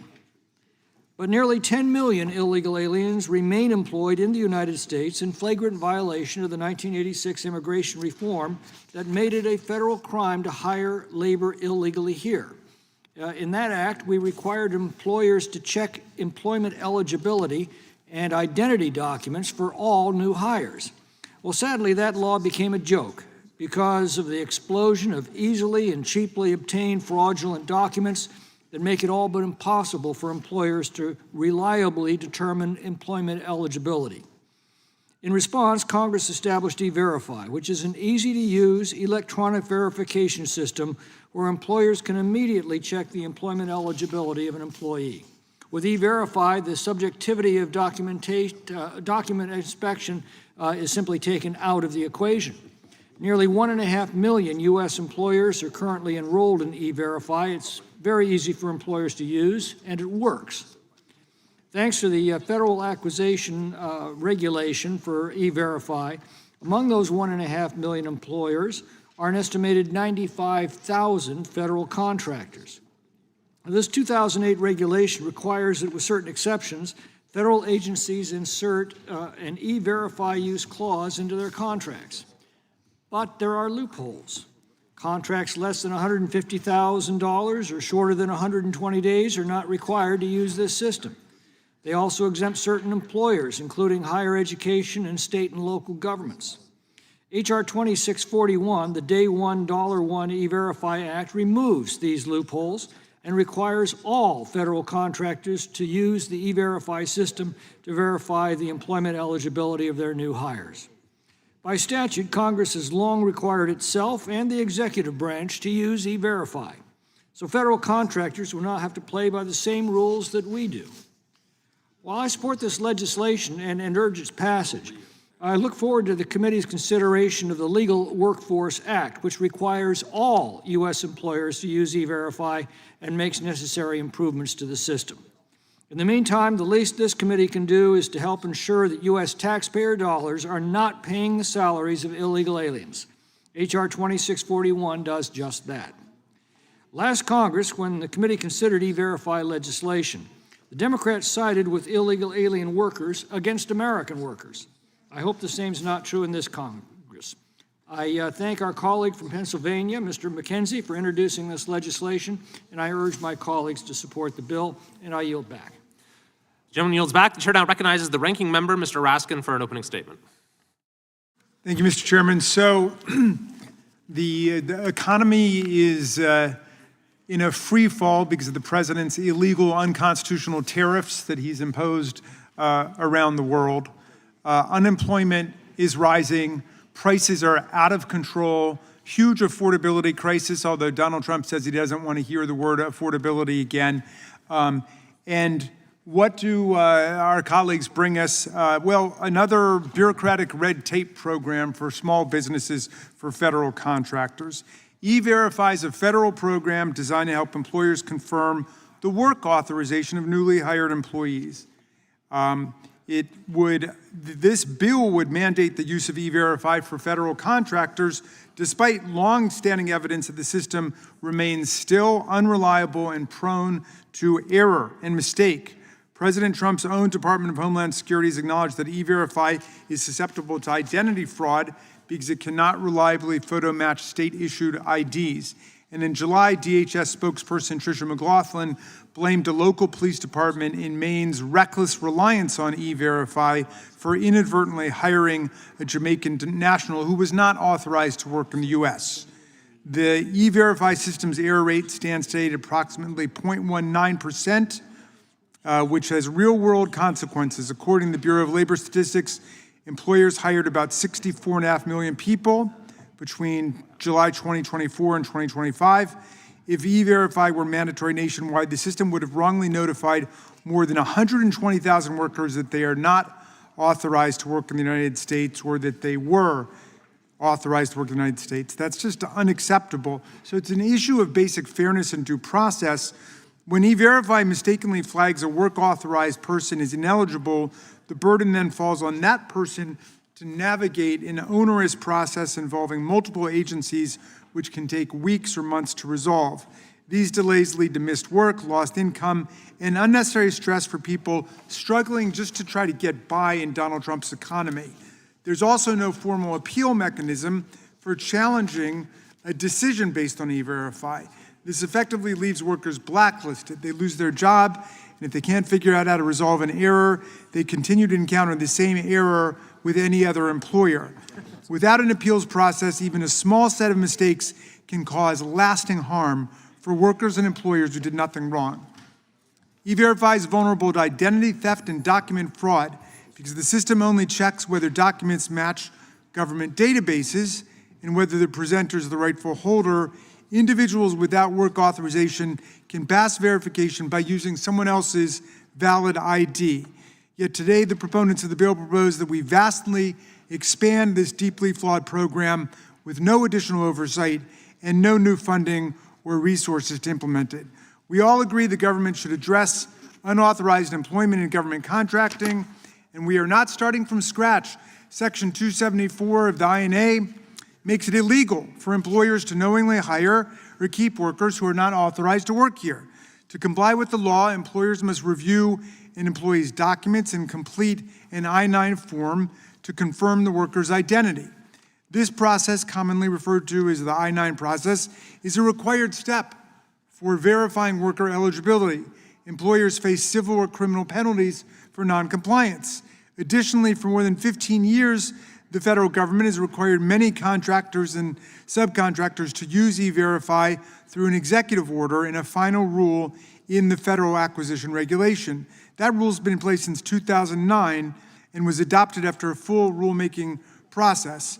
Importantly, the Federal Acquisition Regulation has exemptions designed to minimize job losses caused by system error and is designed to reduce burdens on small businesses and is designed to protect the government's access to essential agriculture products by exempting certain agricultural and food supply contracts.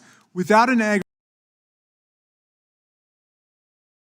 agricultural exception, school lunch and military meal programs will lose reliable access to domestic growers. The federal government would be forced to purchase foreign-produced food with all of the instability and national security risks attendant to that. The bill before us today contains no such exceptions. It's simply a problem. This committee should be working towards a comprehensive immigration reform and helping to support a labor market that works for both employees and employers. But we're now 333 days into unified Republican control of government, and we have still not seen a single hearing on comprehensive immigration reform in this Congress. Just this week, we learned that unemployment has reached a 4-year high. Millions of Americans are about to lose their access to health care coverage, and now Republicans want to inflict additional stress on the people and the economy by imposing this unreliable, unstable, error-prone, one-size-fits-all technological mandate on employers across America. If enacted, it will be costly, and the decision to advance it here today will prove costly to the majority. I oppose this bill and urge my colleagues to do the same. Mr. Chairman? Gentleman yields back. The gentlelady from... Oh, that's right. Chair, I recognize the gentleman from California to offer an amendment in the nature of a substitute. I have an amendment at the desk. Clerk will report the amendment. Amendment in the nature. Without objection, the amendment in the nature of substitute will be considered as read and shall be considered base text for the purpose of amendment. The chair now recognizes the gentleman from California to explain the amendment. Thank you, Mr. Chairman. This amendment adds a short title of the bill and makes small technical changes to the text. It doesn't change the substance of the bill, nor does it change the accuracy of E-Verify. I just want to emphasize something that Mr. Raskin pointed out. He says that E-Verify has an error rate of 0.19%. Well, actually, I think it's 0.14%, but let's not quibble. 0.19%. That is 19/100ths%, which means, by his own admission, E-Verify is 99.81% accurate. That is a remarkable success rate, and I might add that those very few errors are usually corrected due to mismatches. He also says the economy is in free fall. I have some more good news for him. He must have missed the news that third quarter GDP just grew at an explosive 4.3%. And with that, I yield back. Gentleman yields back. Gentlelady from California is recognized. I have an amendment at the desk. Clerk will report. Point of order reserved by the gentleman from Arizona.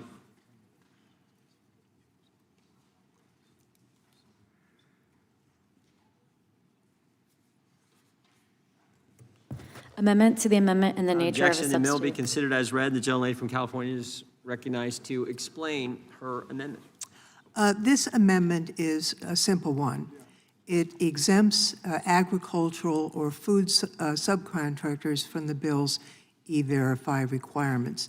It's worth noting, and it has been discussed here, that the requirement for E-Verify for federal contractors already exists. So this proposed law doesn't really change anything, except it eliminates some of the exemptions. The exemption as to ag is extremely important. We know that at least half of the farm workers in the United States lack documents. They are undocumented workers. I remember many years ago when I chaired the Immigration Subcommittee, we had a hearing, and the then president of the Southern Baptist Convention gave this testimony. For years, we had two signs at the southern border. One said, "No trespassing," and the other sign said, "Help wanted." And people responded to the "Help wanted" sign. There was no visa system in place for people to legally come. We have found through the years that this immigrant workforce in ag is essential. Now, why is this important in terms of federal contracting?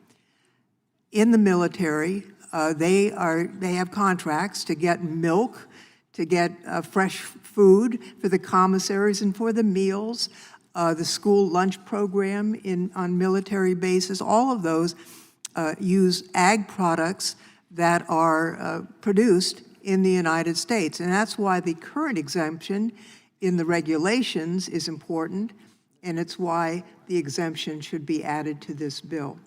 As many know, I took the lead in a bipartisan effort to provide a comprehensive reform program for ag workers. As a matter of fact, our dear friend, Doug LaMalfa, was one of the people who worked very closely with me on that bill, along with Mike Simpson and others. That bill provides for the capacity of undocumented farm workers to become, to get a farm worker status bill. And then after a number of years as a legal farm worker, they have the option to provide for legal permanent residence.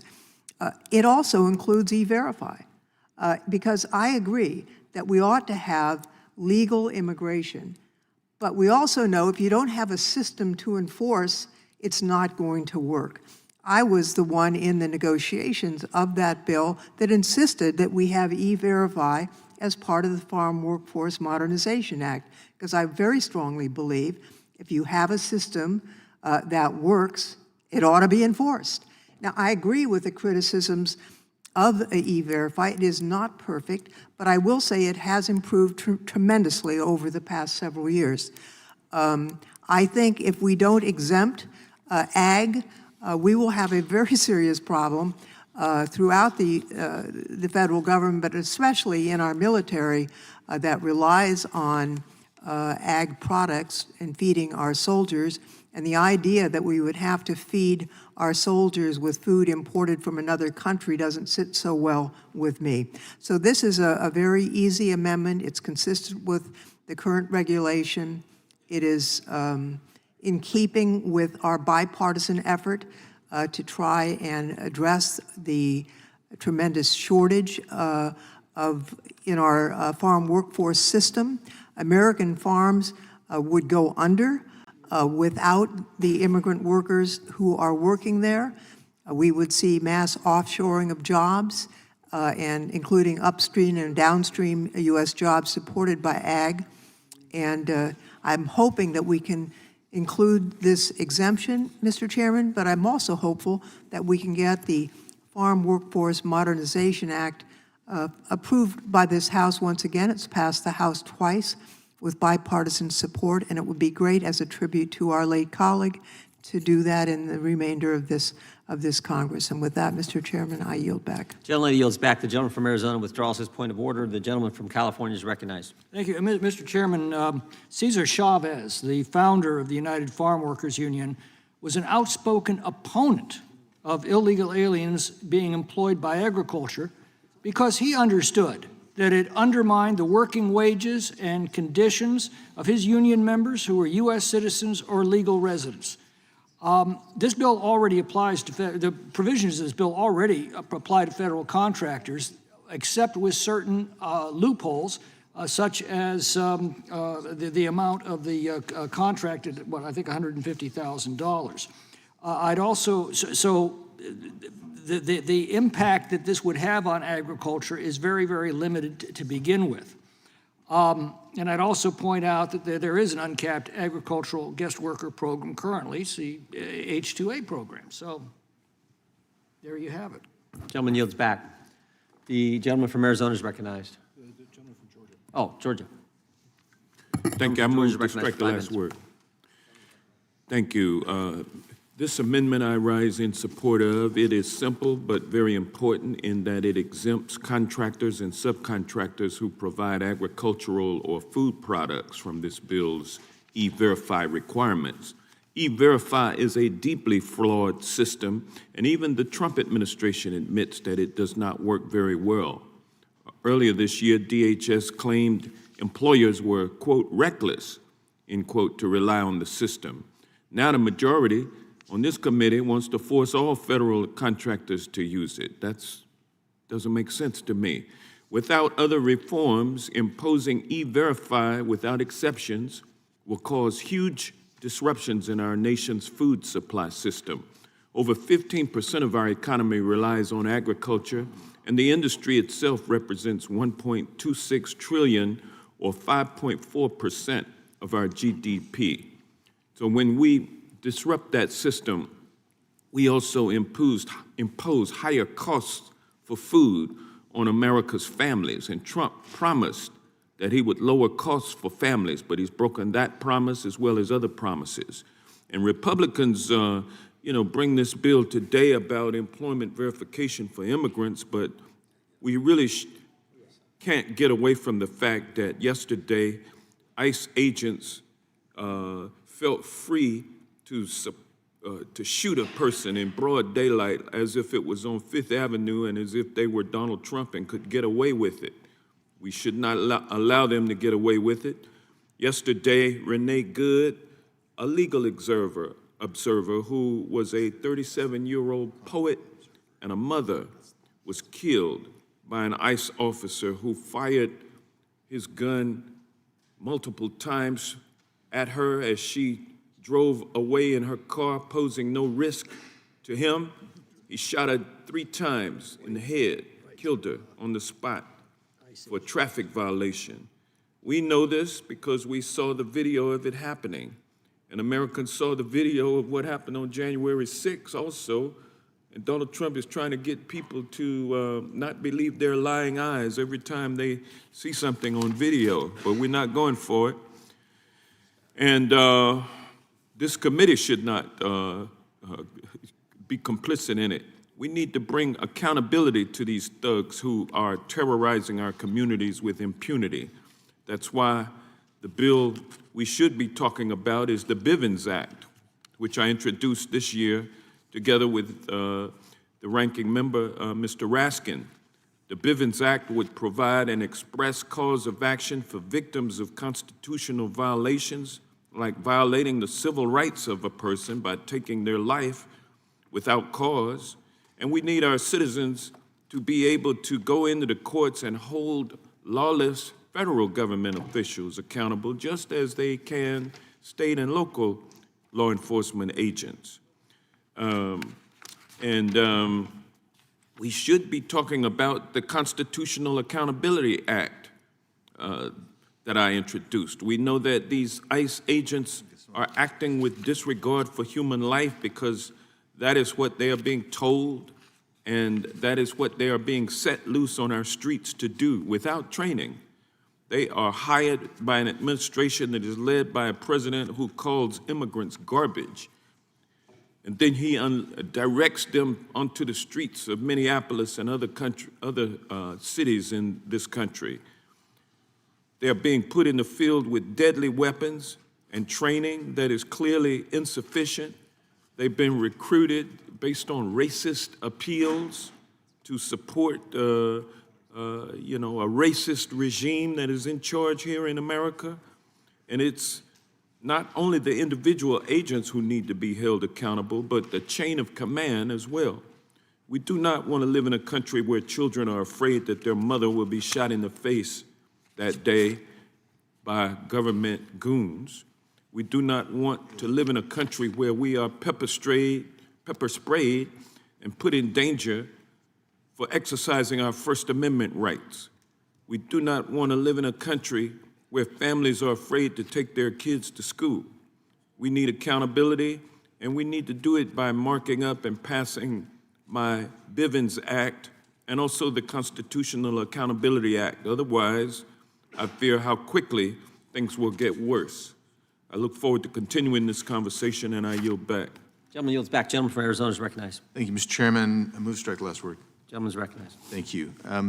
I respectfully oppose the Lofgren Amendment, and I want to point out that probably no state has had E-Verify longer than my home state of Arizona. Implemented and enacted in 2007.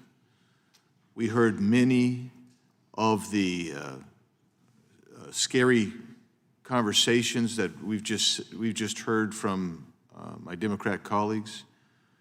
But in Arizona, it's been the law for almost 20 years that every employer must use E-Verify for every employee.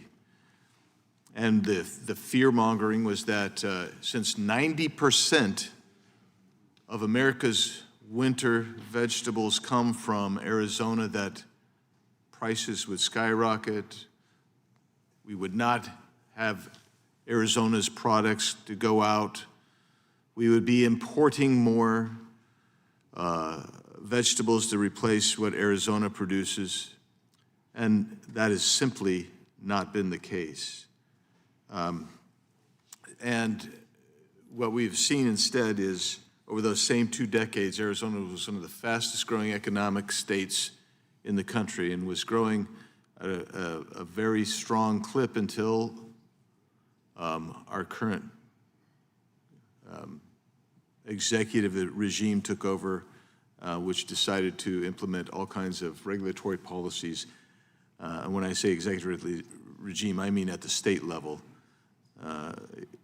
Put in all kinds of regulatory policies to limit the growth in Arizona. So I would just tell you that I think that people who support this amendment are overwrought and maybe well-intentioned, but factually, I don't think they are correct, and I oppose the amendment. Yield. Gentleman yields back. Gentleman from North Carolina is recognized. Thank you, Mr. Chairman. I support this amendment. I think that our farmers have been struggling in so many different ways. North Carolina's farm economy is probably the biggest economic segment of our economy.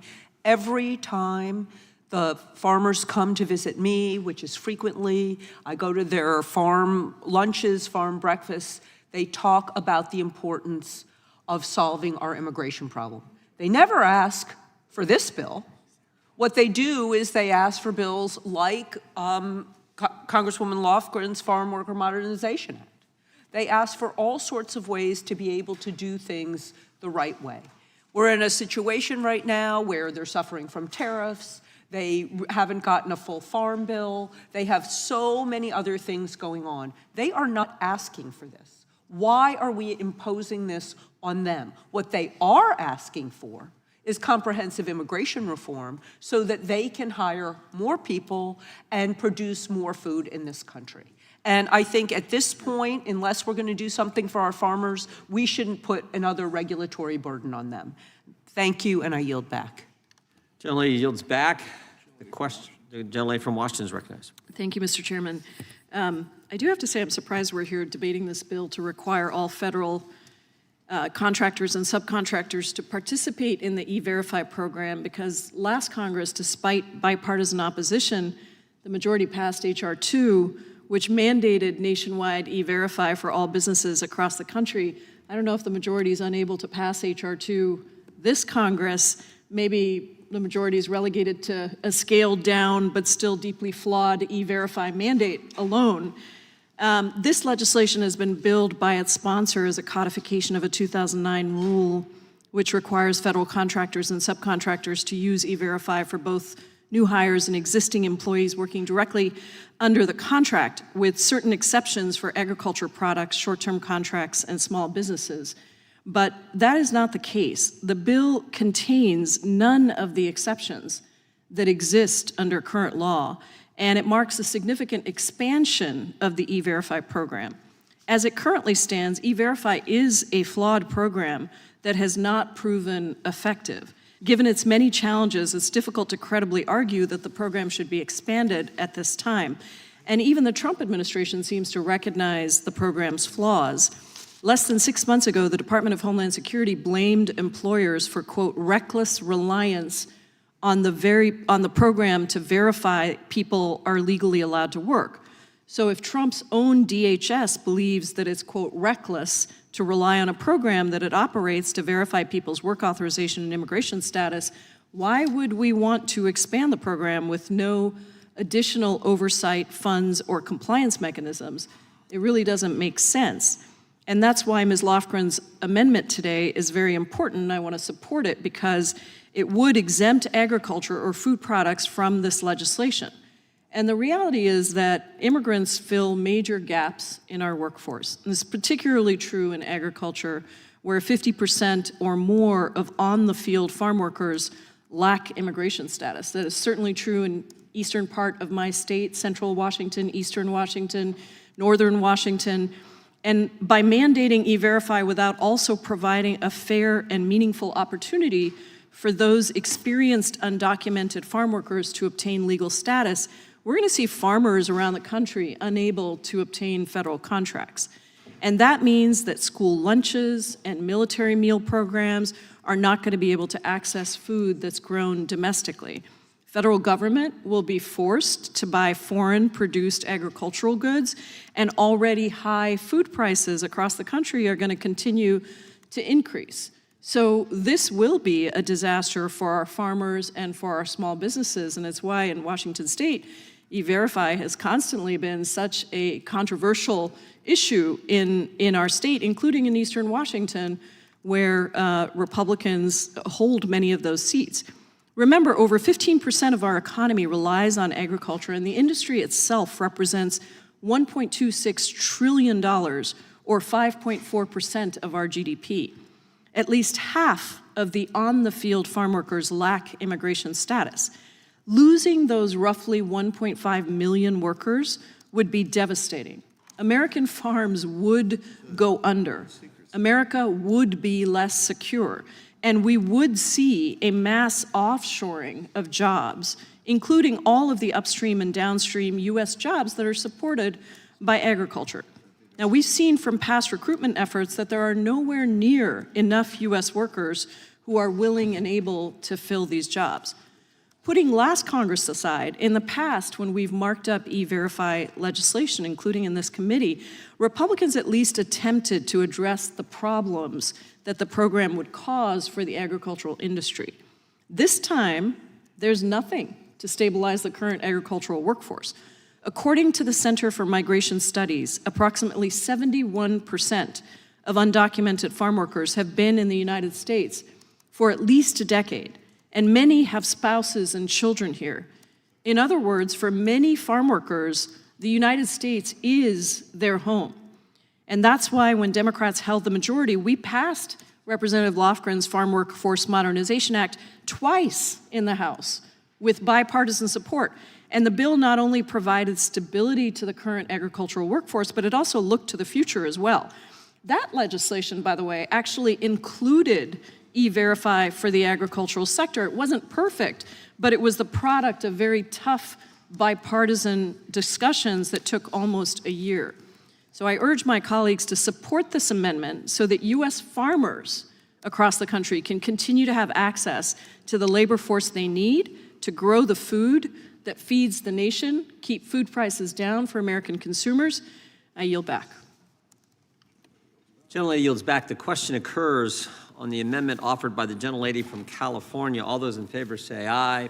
Aye. Those opposed, no. No. In the opinion of the chair, the noes have it, and the amendment is not agreed to. Gentlelady from California requests a recorded vote. The clerk will call the roll. Mr. Jordan? No. Mr. Jordan votes no. Mr. Issa? Mr. Biggs? No. Mr. Biggs votes no. Mr. McClintock? No. Mr. McClintock votes no. Mr. Tiffany? Mr. Massey? Mr. Roy? No. Mr. Roy votes no. Mr. Fitzgerald? Mr. Klein? Mr. Klein votes no. Mr. Gooden? Mr. Gooden votes no. Mr. Van Drew? Mr. Nels? Mr. Moore? Mr. Kiley? Mr. Kiley votes no. Ms. Hageman? Ms. Lee? Ms. Lee votes no. Mr. Hunt? Mr. Fry? Mr. Fry votes no. Mr. Grothman? Mr. Grothman votes no. Mr. Knott? Mr. Knott votes no. Mr. Harris? Mr. Harris votes no. Mr. Onder? Mr. Onder votes aye. Mr. Schmidt? Mr. Schmidt votes no. Mr. Gill? Mr. Gill votes no. Mr. Baumgartner? Mr. Raskin? Aye. Mr. Raskin votes aye. Mr. Nadler? Aye. Mr. Nadler votes aye. Ms. Lofgren? Aye. Ms. Lofgren votes aye. Mr. Cohen? Mr. Johnson? Mr. Johnson votes aye. Mr. Swalwell? Mr. Liu? Ms. Jayapal? Ms. Jayapal votes aye. Mr. Correa? Ms. Scanlon? Ms. Scanlon votes aye. Mr. Neguse? Ms. McBath? Ms. Ross? Ms. Ross votes aye. Ms. Ballant? Mr. Garcia? Ms. Kamlager-Dove? Ms. Kamlager-Dove votes aye. Mr. Moskowitz? Mr. Goldman? Ms. Crockett? Mr. Onder, you're recorded as aye. Mr. Onder votes no. Mr. Issa, you're not recorded. Mr. Issa votes no. Ms. Hageman, you are not recorded. Ms. Hageman votes no. Mr. Fitzgerald votes no. Mr. Tiffany? Mr. Tiffany votes no.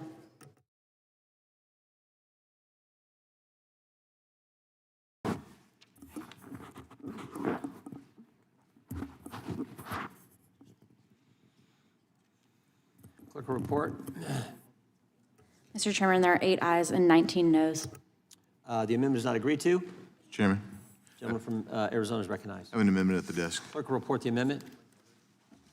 Point of order reserved by the gentleman from Maryland. Amendment to the amendment in the nature of a Without objection, the substitute. amendment will be considered as read. The gentleman is recognized to explain his amendment. Thank you, Mr. Chairman. My amendment is straightforward. It simply requires that before a state issues or renews a commercial driver's license, the applicant's work authorization must be verified through E-Verify.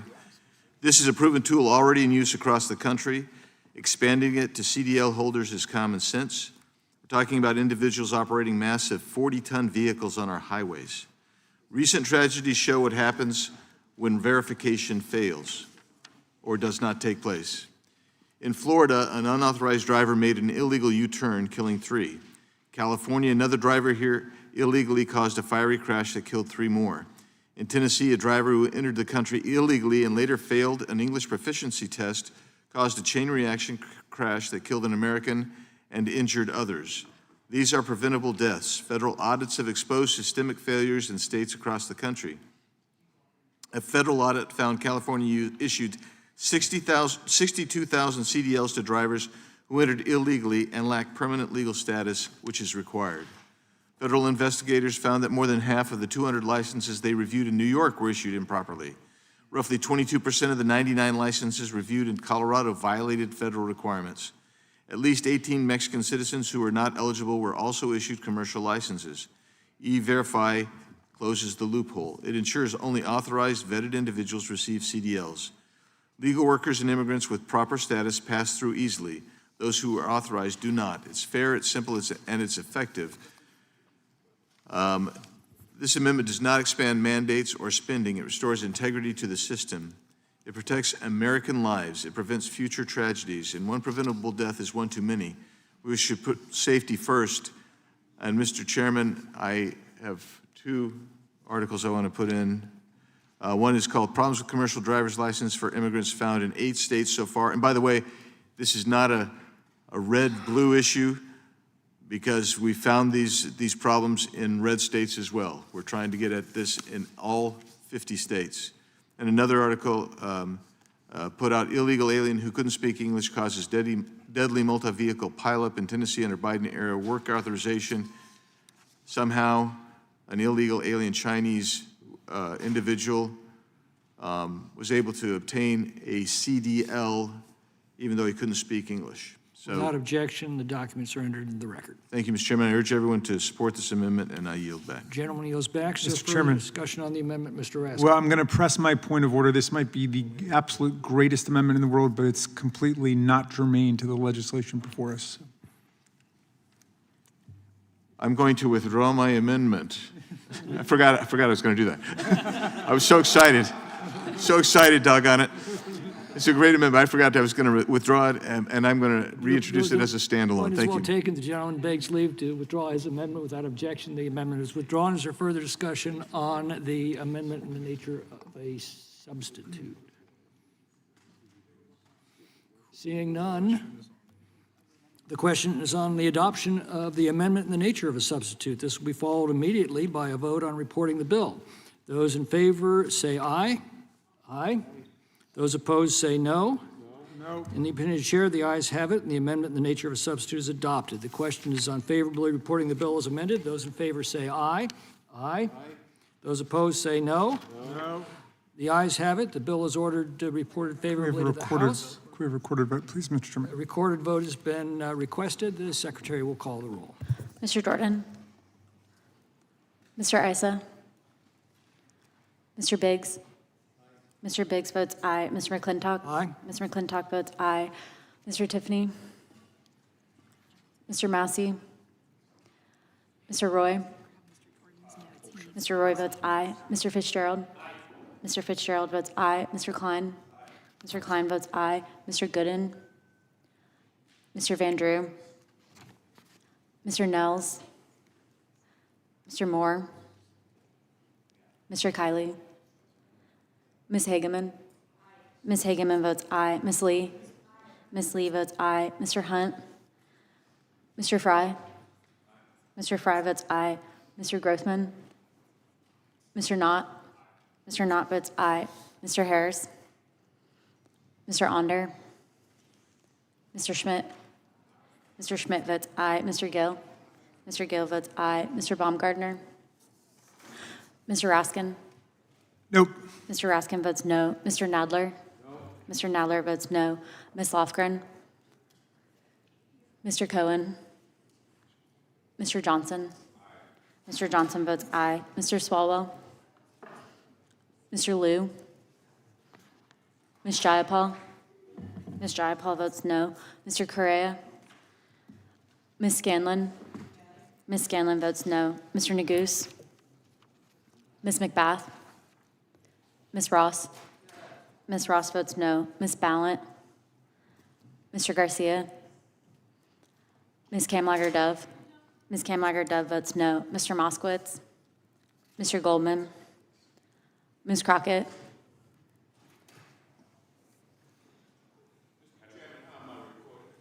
Mr. Johnson, you're recorded as aye. Mr. Johnson votes no. Mr. Massey, you are not recorded. Mr. Massey votes no. Mr. Harris, you're not recorded. Mr. Harris votes aye. Mr. Onder, you're not recorded. Mr. Onder votes aye. Mr. Gooden votes aye. Mr. Issa votes aye.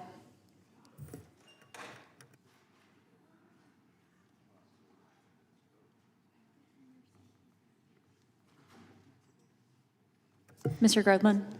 I vote yes. Mr. Grothman votes yes. Mr. Baumgartner? Mr. Baumgartner votes yes.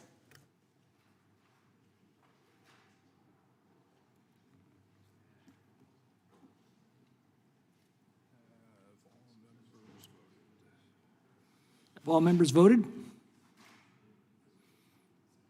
Clerk will report the roll call. Mr. Chairman, there are 17 ayes and 8 noes. Vote being 17 in the affirmative and 8 in the negative, the bill is adopted and ordered to be reported favorably to the House. Members will have 2 days to submit views. Without objection, the bill will be reported as a single amendment in the nature of a substitute, incorporating all adopted amendments, and staff is authorized to make technical and conforming changes. Pursuant to notice, I call up H.R. 6622, the Sunshine for Regulatory Decrees and Settlements Act of 2025 for purposes of markup, and move that the committee report it favorably to the House. Clerk will report the bill. H.R. 6622, to impose certain limitations on consent Without decrees. objection, the bill will be considered as read and open for amendment at any point. The chair now recognizes the gentleman from Virginia, Mr. Klein, for an opening statement. Thank you, Mr. Chairman. H.R. 6622, the Sunshine for Regulatory Decrees and Settlements Act of 2025, will target sue and settlement arrangements which occur when pro-regulatory plaintiffs sue willing government agencies which agree to settlements and policy changes that skirt standard rulemaking requirements to reward special interests. It's a problematic approach to government litigation and policy development when a pro-regulatory plaintiff sues and settles with an agency in ways that require certain types of rulemaking or policy outcomes. The rules of the plaintiff and agency can avoid public scrutiny and congressional oversight of the agreed-to policy. So sue and settle tactics can bind government agencies to policies that extend from one administration to the next, which can be inconsistent with congressional intent.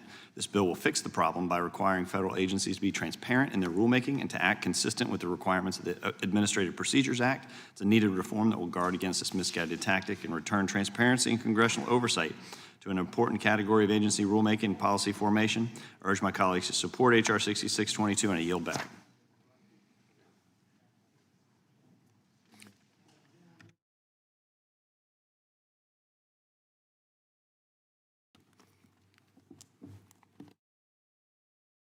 Thank you, Mr. Chairman.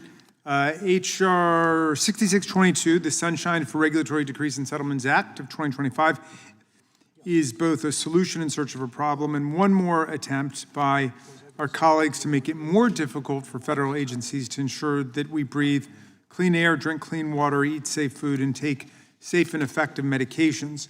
Oftentimes, Congress passes laws that require agencies to write new rules by a set time or update rules and safeguards on a recurring basis.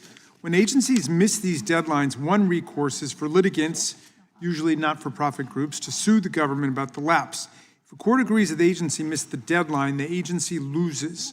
The parties then enter into a regulatory decree or settlement that sets out a new timetable for the rules to be promulgated or the safeguard upgraded as Congress intended. This bill, however, would insert a number of processes that are unnecessary and duplicative of current law and that could be interpreted as allowing almost anybody to intervene in the litigation. For example, this bill requires a formal notice and comment process before any decree or settlement can be ordered by a court. But courts are not making up new rules in these cases. They're helping to enforce the timetable for rulemaking that's already subject to a notice and comment period under the APA. This is clearly unnecessary and duplicative and just piles red tape on red tape, and deliberately so. Why does the majority want to open the door to an additional notice and comment period at this stage? It's one more method to slow down rulemaking and weaken the will of Congress, a goal that may be attractive to deep-pocketed corporate interests who wish to avoid new health and safety rules, but that undermines the public interest. The majority claims we need this legislation because these deadline cases somehow affect the substance of the final rules or updated safeguards. This is not the case. It's never been so. Our own GAO considered this accusation, studied 7 settlements leading to 9 statutorily required rules issued by the EPA, and determined that none of the settlements involved affected the substance of the final rule. All these lawsuits are designed to do is to ensure that federal agencies that have failed to meet their deadlines follow the law as Congress wrote it. That's it. The rules at issue protect Americans from a whole array of risks: toxic air, polluted water, defective cars, unsafe workplaces, tainted baby formula, you name it. According to the Coalition for Sensible Safeguards, an overwhelming majority of voters support strong air regulation in all of these areas, but now the majority proposes making it tougher for the government to update these rules over time as Congress intended. I oppose this ill-conceived and deeply problematic bill and urge my colleagues to oppose it as well. Yield back. Gentleman yields back without objection. All other opening statements to be included in the record. The chair now recognizes the gentleman from Virginia to offer an amendment in the nature of a substitute. Mr. Chairman, I have an amendment at the desk. Clerk will report the amendment. Amendment in the nature of a substitute to H.R. 666. Without objection, the amendment in the nature of a substitute be considered as read and shall be considered base text for purposes of amendment. The chair now recognizes the gentleman from Virginia to explain the amendment. Thank you, Mr. Chairman. The amendment strikes of 2025 from the short title of the bill. It's not intended in any way to alter the important purpose of the bill. I urge support for the amendment and yield back. Gentleman yields back. Is there any discussion on the amendment in the nature of a substitute?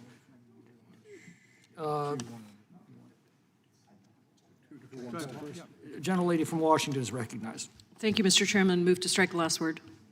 Gentlelady is recognized under the 5-minute rule. When I read the press release for this legislation, I saw that its goals were to, quote, increase transparency, accountability, and public input in the federal rulemaking process. I agree with those goals, but that's just not what the bill does. What the bill will do is prevent everyday Americans from holding bad corporate actors accountable and delay rulemaking.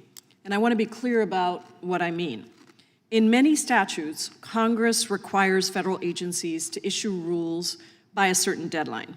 These are the rules that protect civil rights, public health, public safety, and the environment.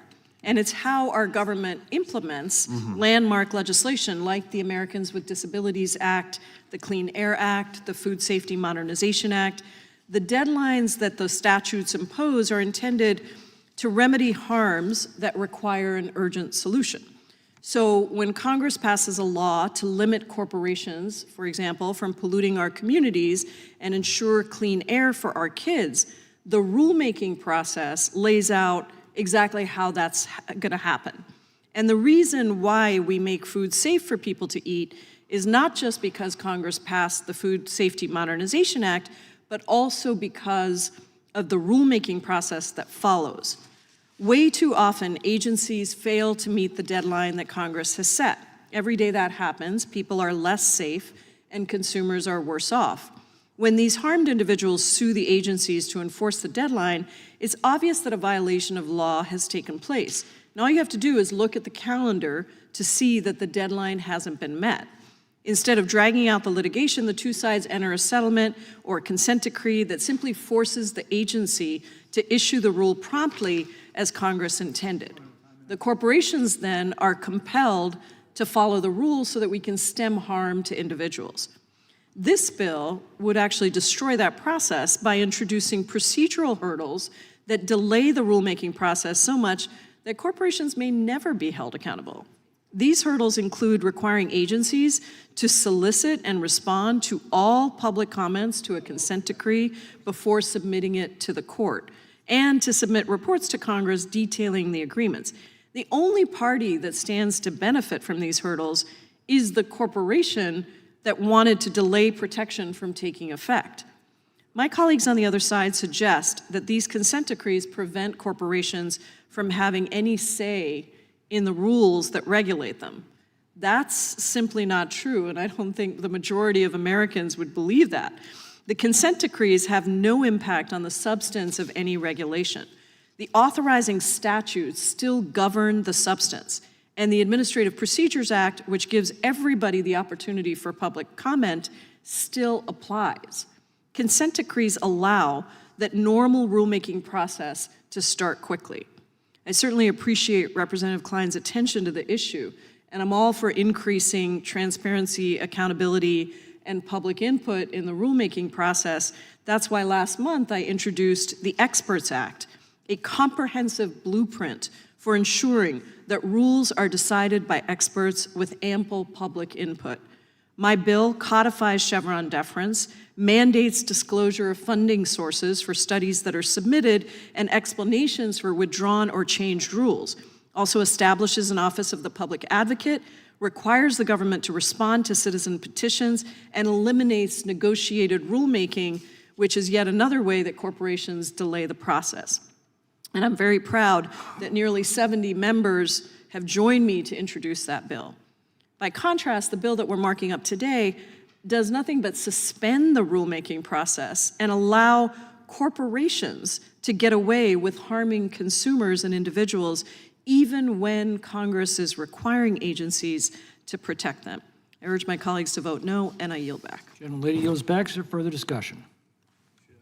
Gentleman from Georgia. Oh, from Maryland, yeah. From Maryland is recognized. Thank you kindly, Mr. Chairman. I've got an amendment at the desk. Clerk will read the amendment. Mr. Chairman, I raise a point of order. The gentleman from Virginia reserves a point of order. Amendment to the amendment in the nature of a substitute to H.R. 6622, offered by Mr. Raskin of Maryland. Page 1. Without objection, the amendment will be considered read in full. The chair recognizes the gentleman from Maryland, Mr. Raskin. Thank you, Mr. Chairman. So my amendment essentially imposes the same new onerous procedural hurdles and constraints that are advanced in the bill to President Trump's sly effort to get the American people to pay him $230 million under the Federal Tort Claims Act. You'll recall he filed an administrative complaint with his own underlings at DOJ saying he was owed $230 million because of the prosecutions brought against him and because of the judicial search warrant that was executed against him at Mar-a-Lago, a perfectly lawful search warrant, which was not struck down or voided in any way, but he wants $230 million. And as we understand the process, the number two at the Department of Justice could just write him that check for $230 million, which would be about half of what goes out annually to all Americans seeking relief under the Federal Tort Claims Act. It's just unheard of that these are settled in that way by the DOJ. So what would this do? It would simply say that the exact same procedures that would apply in this odd circumstance, which we think are unnecessary, but would apply in the context of the president trying to get a payment directly from the American people. And there, it's far more justified to establish more process because it's not governed by the APA generally. So even the president himself acknowledges the radical and unprecedented nature of the demand he made. He said at the time, and it's awfully strange to make a decision where I'm paying myself. In other words, did you ever have one of those cases where you have to decide how much money you're paying yourself in damages? Nope, we certainly haven't heard of any case like that. Everything about his lawsuit is strange, unprecedented, ill-based, flimsy, unconstitutional, and profoundly corrupt. The American people deserve the chance to comment in an open process on whatever settlement the Department of Justice might want to reach here. It is our money that's on the line. I urge all of my colleagues on the Democratic side and the Republican side to support this common sense amendment, and I yield back. Gentleman yields back. The committee will suspend for a moment.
The committee will resume. Does the gentleman insist on his point of order? I do, Mr. Chairman. Gentleman's recognized. The gentleman's amendment would introduce material beyond the scope and purpose of the bill before us and therefore violates House Rule 16, Clause 7. Yield back. Does the sponsor of the amendment wish to be heard on the point of order? Thank you, Mr. Chairman. I would, well, that was just a conclusory statement of the rule. I wonder what it is that the distinguished gentleman is finding not germane in the bill, rather in my amendment. Mr. Chairman, I would respond by saying that the gentleman's amendment does not have to do with rulemaking, which is what this bill intends to address, and the litigation that may be involved in rulemaking or related to rulemaking. What the gentleman's amendment does is address civil actions that are being sought by the president or others unrelated to the regulations that are being promulgated. So I insist on my point of order. If I might, Mr. Chairman, you know, the purpose of the bill, as I understand it, is to say that if there's supposed to be renewal of regulations and authorizing agency fails to do it, then they can be taken to court and they can be forced to do it. We believe it's unnecessary and redundant, but then this legislation says, well, we think there should be a notice and comment period about that. And what we're doing is simply, we've expanded the language to say that the notice and comment period should also apply to the settlement of a civil action in a case like the one at the Department of Justice. So essentially, we're using the exact same mechanism, which is the notice and comment period. Is there further discussion on the point of order? Seeing none, I'm prepared to rule the gentleman's amendment does not satisfy the subject matter and fundamental purpose test. Therefore, it is not germane and is out of order. Is there further discussion on the amendment of the gentleman from Maryland? The gentleman from Georgia is recognized. Thank you, Mr. Chairman. This has been a quite eventful year so far. It was rung in with a bang by this administration with the enthusiastic support of constitutionalists on this committee. An attack, an unconstitutional attack on a sovereign country, an invasion and a bombing of a country, a declaration of war, which is only within the power of Congress to do, but nevertheless, this president has done it with your enthusiastic support, declared war on the nation of Venezuela and kidnapped its leader and brought him to America to face trumped-up charges, a pretextual indictment issued last week in the Southern District of Georgia, New York. And then after that, we have a woman who is executed on the streets of our nation by ICE agents, unleashed to invoke terror in our communities throughout this country. A woman, innocent woman, 37-year-old, has lost her life. And today, this committee is taking up legislation first to deny bond, a signature bond, cashless bond, to peaceful protesters. And then you pass legislation that would hold groups that would try to help peaceful protesters get out of jail on bond, since you've denied signature bonds. Then you're going to prosecute those groups for insurance fraud. That's the legislation that we passed today. And then on top of that, now we get to a piece of legislation that is going to cost the American people money. It's going to make their food more expensive, in addition to adversely affecting their public health and safety with this legislation, the Sunshine for Regulatory Decrees and Settlements Act. This is what this Congress is doing during the early days of 2026, which is a repeat of the horror film of 2025, doing nothing to make prices more affordable, doing nothing to lower costs for families, doing nothing to help people get affordable health care, doing nothing to protect their First Amendment rights, doing everything to deprive them of their rights. This is what this Congress will be about, I guess. The way you start is the way that you finish. And this is an election year.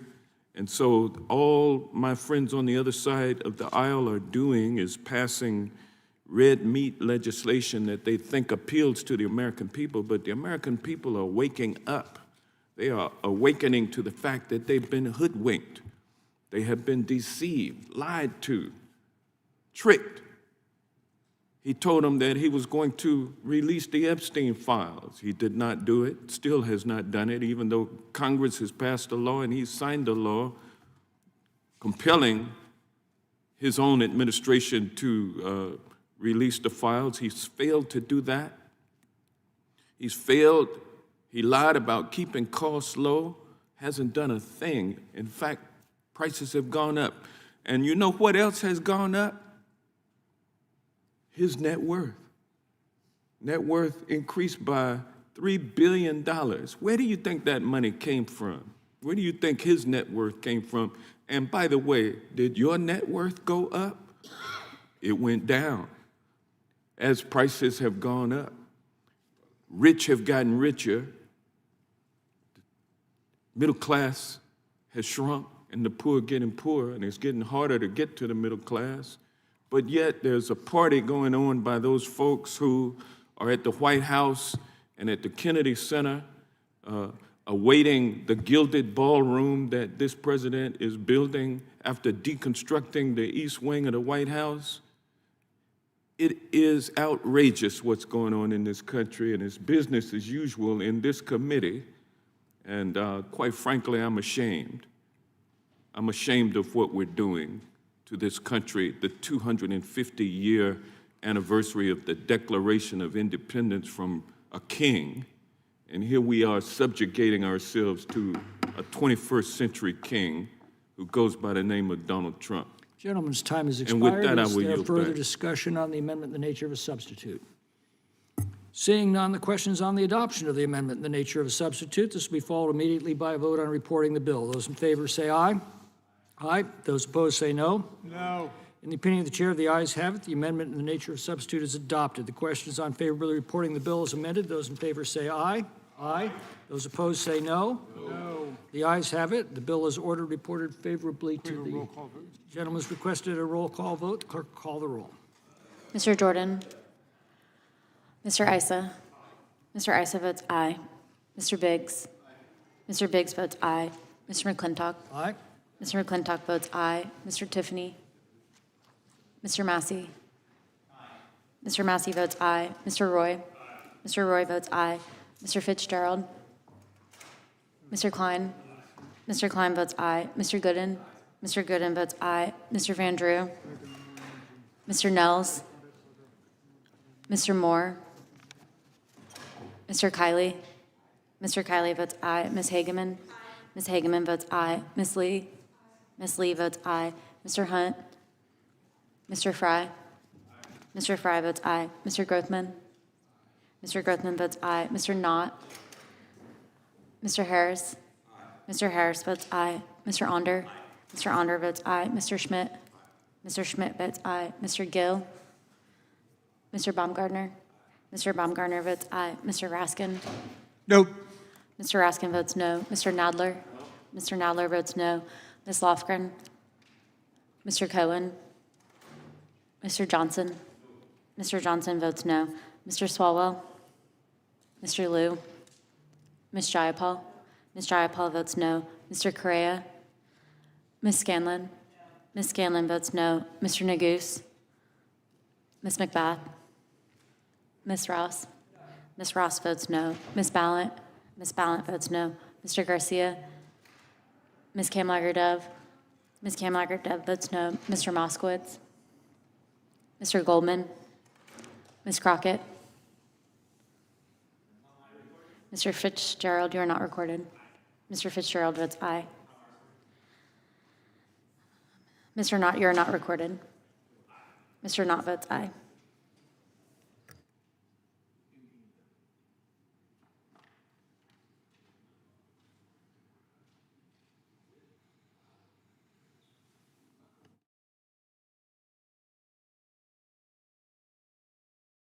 Have all members voted?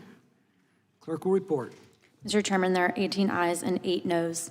Vote being 18 in the affirmative and 8 in the negative, the ayes have it. The bill is ordered to be reported favorably to the House. Members will have 2 days to submit views. Without objection, the bill will be reported as a single amendment in the nature of a substitute, incorporating all adopted amendments, and staff is authorized to make technical and conforming changes.